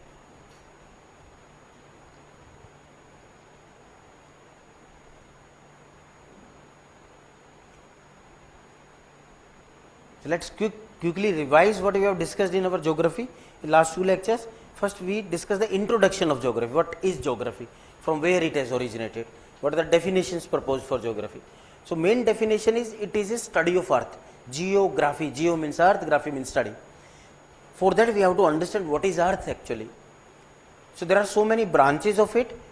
Before coming to the formal branches, we have restricted ourselves to basic things which we have studied in our school days as well. So in the basic geography we discussed the astronomy part. So now our understanding is clear. What is earth? Earth is a third planet of solar system who has one natural satellite, moon. We will study this moon also in our tides topic separately. So this is our earth. Now comes to the earth, how our earth look like. So next topic is earth. We called it as a blue planet. Also living planet. Why blue? Because of presence of water, so it look bluish. उसमें भी देखा हमने. और living planet because it is having a life. Life means bio. So due to living planet, it is also called as a biosphere. Bio means life. Sphere means sphere of life. Okay. Now one by one we will understand something about Earth. First is shape of Earth. What is the shape of earth? The shape of earth is geoid shape. Okay. Geo itself means earth. So special shape which is coined after the, this triangle. Triangle has a shape, square, rectangle. So geoid is a special mathematical shape which is coined after the shape of the earth. What is this geoid? It is actually a oblongated sphere, also called a spheroid or oblate sphere.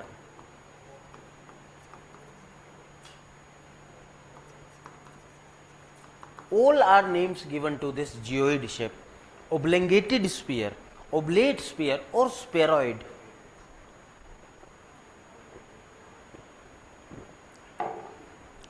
Right? So let's understand what does it mean. There is a sphere. This is what? Sphere or spherical thing, like football. What is sphere? Which has center. Circle in 3 dimension is sphere. Circle 2 dimension, but if it is in 3 dimension like football, so that is sphere. So sphere always has a center. From center, what is this? Radius. Radius is same everywhere. If it is r, the r is same everywhere from the C4 center of this sphere. This is sphere. Now let's do one thing with this sphere. Pull it. We can pull it by up, down, tilted way, but let's pull it horizontally. ऐसे pull करते. Pull. जैसे रबड़ की ball है. Pick up these 2 corners and pull it. There will be rearrangement of shape. क्या होगा? बीच में से in the middle part it goes out, and what happens from top and bottom? Inward movement, right? So it will get a rearrangement of the shape. Slightly became flat from top and bottom, inward movement as well, and this middle part is now slightly bulgy. Like this way, there would be the rearrangement from this center, right? So due to this pull, so this middle portion, what happened? Bulge in middle, and this portion what they became? Flat, at a flat from top and bottom. So this upper part, lower part became flat, but middle part became bulgy, extended outside. Now radius is same everywhere or is different? It is different. This shape is called a spheroid or oblate. Obliquely pull the sphere. Look at the word oblique. Oblique means this way, horizontally. Obliquely pull the sphere. You will get a oblate sphere, oblongated sphere shape. That is spheroid shape or geoid shape. So obliquely we have pulled it. So the central part is bulgy and the up down portion became flat and inward movement as well. Now the radius is not same. This one is the central radius, say R1.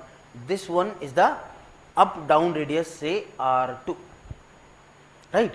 So here what happened in this shape? Spheroid shape, R1 is greater than R2.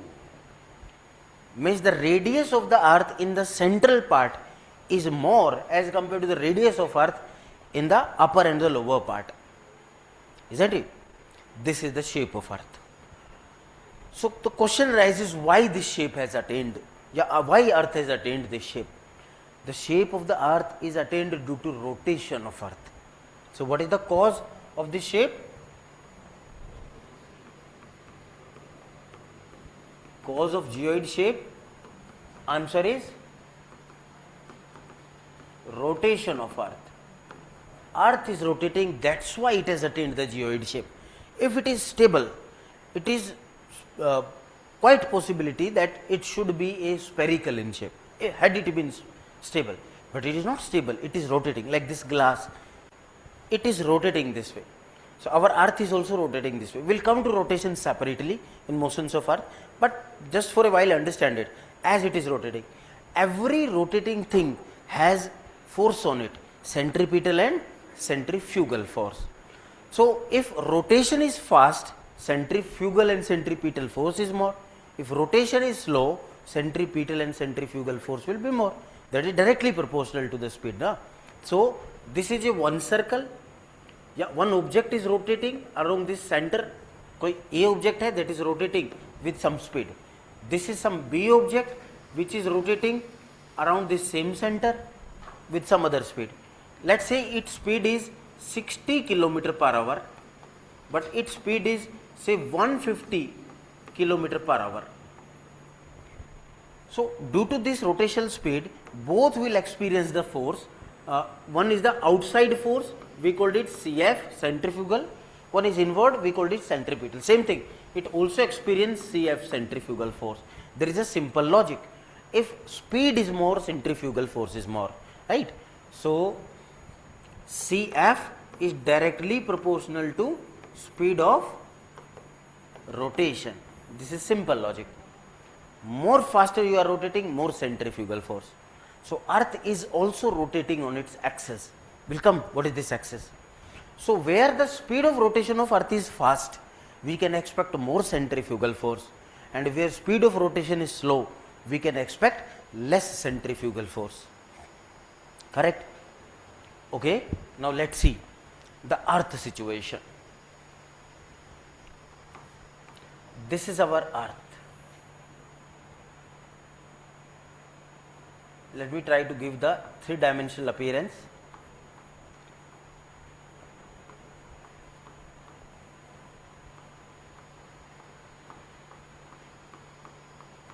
Let's say this is upper portion, that is the down portion. So there are circles over it. Let's imagine this is a one circle around this topmost part. We are looking from top view of our earth. This is the uppermost portion of earth. This is one circle. Say it is circle C1. Go further down. This is, say, second circle over earth. From back side you can imagine this is C2. Then further go down, come into the central part exactly. Let's say this is the third circle. You can imagine from back side circle is complete. This is C3. All these circles are of same circumference. Circumference समझते ना? This distance of the circle. All are of same circumference or different? Which is bigger one? In fact, C3 is the largest one, and here C1 is small. And if you further go up, let's say this is other circle, that is further small, and over the top this is dot itself, right? So here the big circle is C3. All are rotating because this earth is rotating, so all these circles are rotating. C1, C2, C3 all are rotating. And let's say this is some point, A point on C3. So one complete rotation does mean A after some time comes to this place, after some time comes to that place, फिर अर्थ के पीछे back side, means after one rotation A make a complete circle and come back. Similarly यहाँ पर A dot dash है, one complete circle means it make a one complete revolution and comes back. How much time earth take to make a one complete rotation? 24 hours roughly. Although exactly we will see. All circles are taking how much time? 24 hours for a complete rotation. तो ये जो C1 है इसको भी कितना time लग रहा है? 24 आवर्स. C2 को भी, C3 को भी, और आपको तो एक फॉर्मूला पता है मैथ का, speed is equal to time. सबका सेम है बट डिस्टेंस वेरिएबल है, तो स्पीड क्या वेरी नहीं कर जाएगी? Which should have a more speed out of C1, C2, C3? C3 should have a more speed because it has to cover a big circumference in a same 24 hour. बात सोच रहे हो कि नहीं? Yes or no? Yes, yes. So C has more speed. So it has more speed. It has less speed. So by this way we can conclude that the central part of earth is rotating speedier as compared to the upper lower portions of the earth. So जो बीच वाला portion है ये तेज घूम रहा है. So can we expect more centrifugal force in the middle portion? Yes. Less centrifugal force in the upper and downward portion. So let's write it here. यहीं पे लिख देते या अर्थ दूसरा फिगर बना दे. Here in this middle portion more CF, but in the upper portion less CF. तो centrifugal force यहाँ पर ज़्यादा है, so middle part is extended outside. That's why it became bulgy in the center. Center में bulgy हो गई. Initially when our earth was entirely fluid, sun से जब अलग हुई तो पूरी तरह fluid या gaseous थी. Slowly it solidified. So in the beginning when it was rotating, more portion, the more mass come out in the central part. It became bulgy in the center. This is the simple reason why our earth has a oblate sphere or spheroid or a geoid shape, due to this logic. बात समझ रहे हो? Statement बना देंगे इधर उधर से, तो if concept is clear you should pick up which is right which is wrong statement. Is it done ना? This is shape. Now come to the effect of shape. इस शेप की वजह से होता क्या है अर्थ पर.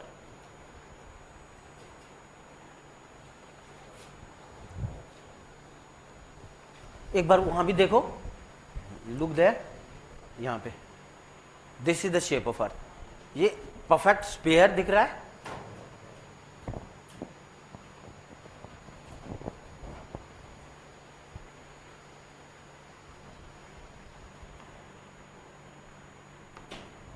देखो, this is the spherical shape expected, but है कैसा? Like this way. So the upper portion, downward portions are flat, और बीच में थोड़ा सा extended because centrifugal force is more safe है, इस वजह से. This is the actual shape. Although animation है, रियली फोटोग्राफ नहीं है, बट एनिमेशन है, बट है एक्चुअली ऐसा ही. और कितना है difference? See, this is oblate sphere, again representation. So circle दिख रहे हैं आपको, ये देखो. आगे पढ़ोगे, इक्वेटर पोल तो छोड़ दो, आगे समझोगे, बट ये मिडिल पोर्शन है, as it is bulgy. So look at it, this distance, ये सर्कल का क्या होता है? This is called as radius या diameter? Diameter. So this diameter is 12,757 kilometre. और ये वाला डायमीटर देखे ऊपर से नीचे वाला वर्टिकल, सो 12,714 किलोमीटर. तो ऐसे है 12,757, ये ऐसे है 12,714. सो डिस्टेंस आप निकाल सकते हो, नियर बाई 40, 43, 44, 45 किलोमीटर का डिस्टेंस है. So this central part is slightly 40 kilometre 45 kilometre ही बड़ा है, हजारों नहीं, जिससे कि साफ दिखे. तो ये जो शेप है इनमें तो समझाने के लिए ऐसा कर दिया गया, इतना डिफरेंस नहीं, थोड़ा डिफरेंस है. ओके, तो ये देखो, इधर लिखा है, इधर लिखा है, same thing. Okay, look at it. So middle portion का ये क्या है? सरकमफ्रेंस शो किया है. कितना है? 40,076 kilometre is the circumference. Circle in the middle portion is bulgy, so this is the circumference. और ये पोलर 40,008. तो सरकमफ्रेंस ऑब्वियसली बिग सर्कल होगा तो बड़ा होगा, ऊपर से नीचे तक स्मॉल होगा. These fact figure datas are not relevant. ठीक है, but you should know the patterns. Middle portion circumference is more, polar circumference is less. Okay, come back. Now effect of the shape of earth. आगे चले. Effect of shape. So there are so many effects, but two main effects are identified, and other effects are result of that effects. See, first effect is variation of temperature. So एक effect होगा temperature का variation, right? Like this is the shape of the earth. See, for center. There is sun, big object in the space, which is a source of heat. Sun rays come, reaches to the central part, reaches here, reaches at this place. So it's not due to the bulginess in the central part, sun rays has to travel less distance to reach there, right? Sun rays has to travel more distance to reach at the top and bottom. So here we can write less distance. These are sun rays, and here more distance. So due to less distance, can we expect more temperature in the middle portion? Can we expect less temperature in the upper down portion? This is shape effect. So here in this middle portion, what we can write? More temperature. But in the upper and lower portion, we can expect less temperature. And in this middle portion, between this central and the upper portion, we can expect moderate temperature. Less than this, more than that. Okay. So actually very high temperature in the central part is also not favorable for us. We will study, we called it tropical torrid zone. Upper portion, lower portion, which is polar region, frigid zone, very low temperature is also not much favorable for us. The central portion of the earth is very good. Here temperature is equivalent to our body temperature. Our body temperature is 37 degrees Celsius. So that is very compatible to our body temperature. So in the middle portion our mind will work properly, our cells work properly, and these countries are mid latitudes countries like Europe, like Northern America. So this is the reason maximum thinkers, theorists, scientists of the world originate from Europe or Central Asian parts or Middle East, because the climate is very favorable for them. But in the middle portion like Indian climate, African climate, temperature is very high. So we struggle to fight with vector-borne disease, because if temperature is more, bacteria will be more bacterial disease. So dengue, malaria. Government money will also be spent on dengue, malaria. So when government will spend on the research, go to Kenya, go to other African countries, they don't have any money left to spend on the research, on the education. Their whole money is spent on health sector. Same situation with country like India, right?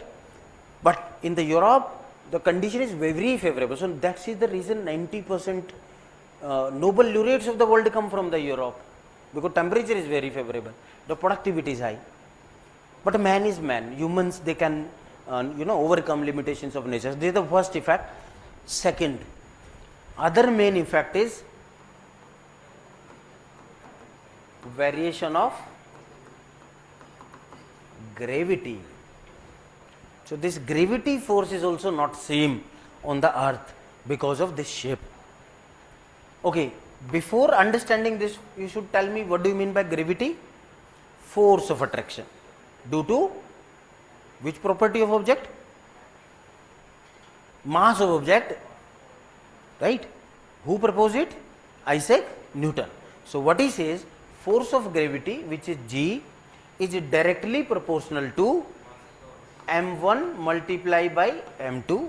Force of gravity is inversely proportional to r square. R means distance. So if two objects having mass, they apply force on each other. Like this mobile has some mass, pen has some mass. So they are actually applying an attractive force on each other. This attractive force is force of gravity. This force is dependent upon mass of it. So multiply their mass, directly proportional, and also depend upon distance between them. If this distance is less, force is more. Distance is more, force is less. Right? This is force of gravity. So you can combinedly write them. F, G, F, ये force of gravity है. F is directly proportional to m1 into m2 by r square. और इसी proportionality को बाहर ले आते हैं तो gravitational constant होता है. F is equal to G m1 into m2 by r square. So our purpose is to focus on this r. Means force of gravity is dependent upon distance between two objects. Okay, let's apply it on the earth. This is the shape of earth. Flat from top and bottom, extended outward in the middle, C, center. Where is the mass of object concentrated? At the center. This is a football. Entire mass is concentrated on the center. So our earth is just like a football. So mass of the earth is concentrated on center. तो अर्थ का मास तो यहां से माना जाएगा. And I am a object. I am standing here, suppose, in this portion. Right? So this object is say m1. This m2 is earth, mass of earth. So when m1 is here and m1 is here, is the gravity of earth will be same or different? Different. It depends. Mass of the earth is constant, my mass is constant. So if I am in Delhi, I am experiencing different gravity, but I move and go to Moscow, I will experience different gravity, right? Because क्या change होता जाएगा? This R will change. Here it is more R1, here it is less R2. So where you will expect more gravity? On this central place A or on this upper portion B? ज़्यादा gravity कहाँ experience करेंगे?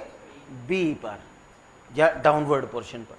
So the simple conclusion is less gravity in the central portion, more gravity at top and bottom portion of Earth. You will understand we called them poles. The central portion is an equator. So conclusion is simple. As you go away from this equator towards the pole, force of gravity keeps on increasing. Very high gravity on the poles. Okay. It applies on everything. It applies on gases as well. So where do you expect more presence of gases? Yeah, dense gases. Let's imagine there are two gases in the atmosphere. One is light, other is dense. Where this dense gas will be more present? Over the polar region or equator? Over the polar region. So pole has denser atmosphere, but equatorial region has lighter atmosphere. तो जितनी भी अर्थ की denser gases हैं, like this is earth, this is atmosphere of earth. So over the polar region, here dense gas, yeah, dense gases, but in the equatorial region, lighter gases. So atmosphere is thinner over equator, but thicker, dense over what? Poles. तो अगर मान लो किसी को ऊपर कोई object throw करना है, जैसे सैटेलाइट थ्रो करते हैं, तो सैटेलाइट को थ्रो करना इजी इक्वेटर के आसपास से या पोल रीजन से? इक्वेटर के पास से, because atmospheric resistance is light. तो काम करना, गूगल पे तो आजकल देख ही लेते हो, जितने भी वर्ल्ड के सैटेलाइट लॉन्चिंग स्टेशन से उनको देखना कहाँ कहाँ है. Maximum of them are near by the equator. जो हमारा श्रीहरिकोटा सदर्न साइड में, कलकत्ता बना लेते, दिल्ली बना लेते, ज़्यादा अच्छा इंफ्रास्ट्रक्चर है. But why we have chosen that? There are reasons. एक जियोमैग्नेटिक इक्वेटर भी होता है, one region, and second is near the pole. अब एक और बना रहे हैं हम, the Sriharikota is at this place. India is developing one more, right? Thoothukudi district के अंदर, थुत्तुकोडी प्लेस तमिलनाडु के अंदर, वो इधर है साउथ में, क्योंकि जितना नीचे that is more beneficial. Isn't it? Check करना इसरो की वेबसाइट पर, Kulasekarapattinam is that place exactly. Thoothukudi is the district. So they are in the Tamil Nadu because they are near the equator. इसी तरह जापान, चाइना, अमेरिका, सबके देखना. So these are the effect of the shape of the earth. Okay, now there is one more thing, axis of the earth. Shape, come to the next part, axis of earth. What is axis, by the way? Every object has axis. Imaginary line which passes through the central portion of object. जैसे my body, so there is central point somewhere here. So the imaginary line which is passing through center of me is the axis of my body. या आप ऐसा कहें कि which tries to cut the object into equal parts. तो अगर यहाँ बिल्कुल बीचों बीच लाइन बना देंगे तो हाफ पार्ट इधर, हाफ इधर. So that imaginary line is axis. Earth also has such axis. So axis is imaginary line which passes through center of earth and connects north and south pole. पोल क्या है, you will understand, but अभी आप portion भी लिख सकते हैं, north and south points. Pole की जगह पॉइंट्स भी लिख सकते हैं. So this is our northern most point, this is southern most point, this is central portion, this is centre of earth. Three dimensionally understand. So if you make this imaginary line this way, which is connecting this northern portion, center and the southern portion, this imaginary line is axis of earth, right? Like this glass. So there is somewhere center inside it. This is northern point, this is southern point. So if we make this line which is passing through center, center से तो ऐसे भी line pass हो सकती है ना, but that is not joining the northern point and southern point. This is joining top and bottom point. This is axis of this glass. This is my top point. This is my bottom point. तो उनको join करने वाली axis, centre तो यहाँ है तो यहाँ से ऐसे भी लाइन बना सकते हैं, but that will not be called axis. Top portion bottom portion को ज्वाइन करने वाली, right, that is called as axis. So it is an imaginary line. Thing is, our earth is not straight on its axis, it is slightly tilted on its axis. So what is the actual appearance of the earth? Slightly get tilted, this way it get tilted. So that is center. So axis तो वही होगी, this is top point, bottom point. Top bottom को join करने वाली line and pass it through the center of earth. This is the real position of earth, tilted. Okay, so how much it is tilted? If you calculate this angle of tiltation, अगर straight होती तो ऐसे होती, but this is tilted. Let's make that into a same diagram. एक ही figure में बना के देखें. So if it is straight, it should be like this way. तो ऐसे होती center, but it is slightly get tilted this way. So had it been straight, this should be the axis, but due to its tiltation, this is the present situation. This is axis. You can make exact, good figures. This angle of tiltation is how much? 23.4 degree. Like आप यहाँ भी इसी in this figure also you can make that imaginary straight line. यहाँ बना सकते हैं. So this angle is 23.4 degree. All right. तो इसको राउंड ऑफ करके कितना लिख देते हैं? 23.5. और 5 क्या होता है? मिडिल पोर्शन है 23-24 का. So it is also written like 23.5 degree. तो ऐसे भी लिख देते हैं. It is 23.5 degree tilt. कहाँ से? वर्टिकल लाइन से. But you can make the horizontal line as well. Horizontal line से कितना टिल्ट हो गया फिर? The remaining portion 90 degree angle, उसमें से 23.5 निकाल दो तो कितना हो गया? 66.6 डिग्री मीन्स 66.5. राउंड ऑफ करके 66.5 डिग्री लिख देते हैं. So 66.5 degree from horizontal plane and 23.5 degree from the vertical plane. This is tilt of earth. There are effect of tiltation, will study separately, will study, but for that we have to study the motions of earth also, isn't it? So axis tiltation we have understood.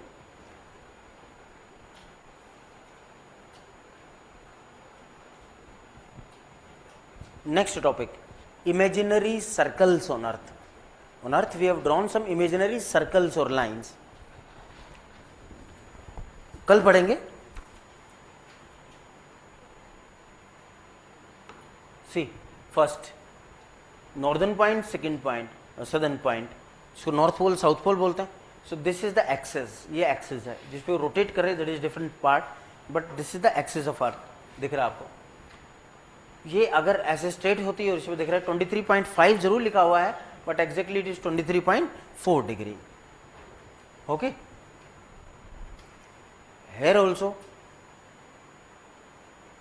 So this is the present axis. और straight होती तो ऐसा angle देख रहे हैं. सो इस axis पे ये रोटेट कर रहे हैं. Will study later on. ये north point south point. Straight होती तो ऐसे होती दिस प्लेन, बट टिल्टेड है तो ये प्लेन बन गया. Make it as a plane. Plane ये प्लेन है. Alright, this is tiltation of earth. Okay, next heading डाल लेते, पढ़ेंगे कल इमेजिनरी लाइंस और circles on earth.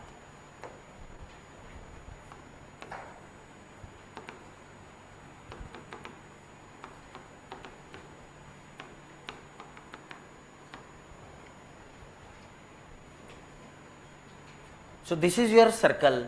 On it we can draw, this is our earth. On it we can draw the vertical circles. ऐसे ही बना सकते हैं, horizontally बना सकते हैं, बनाने को टिल्टेड भी बना सकते हैं. But for our convenience we have make the vertical and horizontal circles, right. So like ये this glass is there, we can make the vertical circles. ऐसे बना दे इसके ऊपर this way circles which is joining upper lower portions. और दूसरा horizontal circles like this way. We can make tilted as well, but for convenience we have made the two circles, horizontal, vertical. So these vertical circles, horizontal circles, we called them latitudes, and vertical circles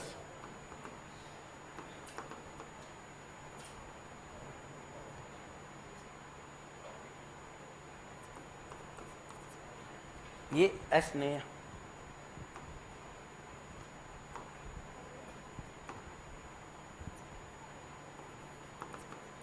longitudes.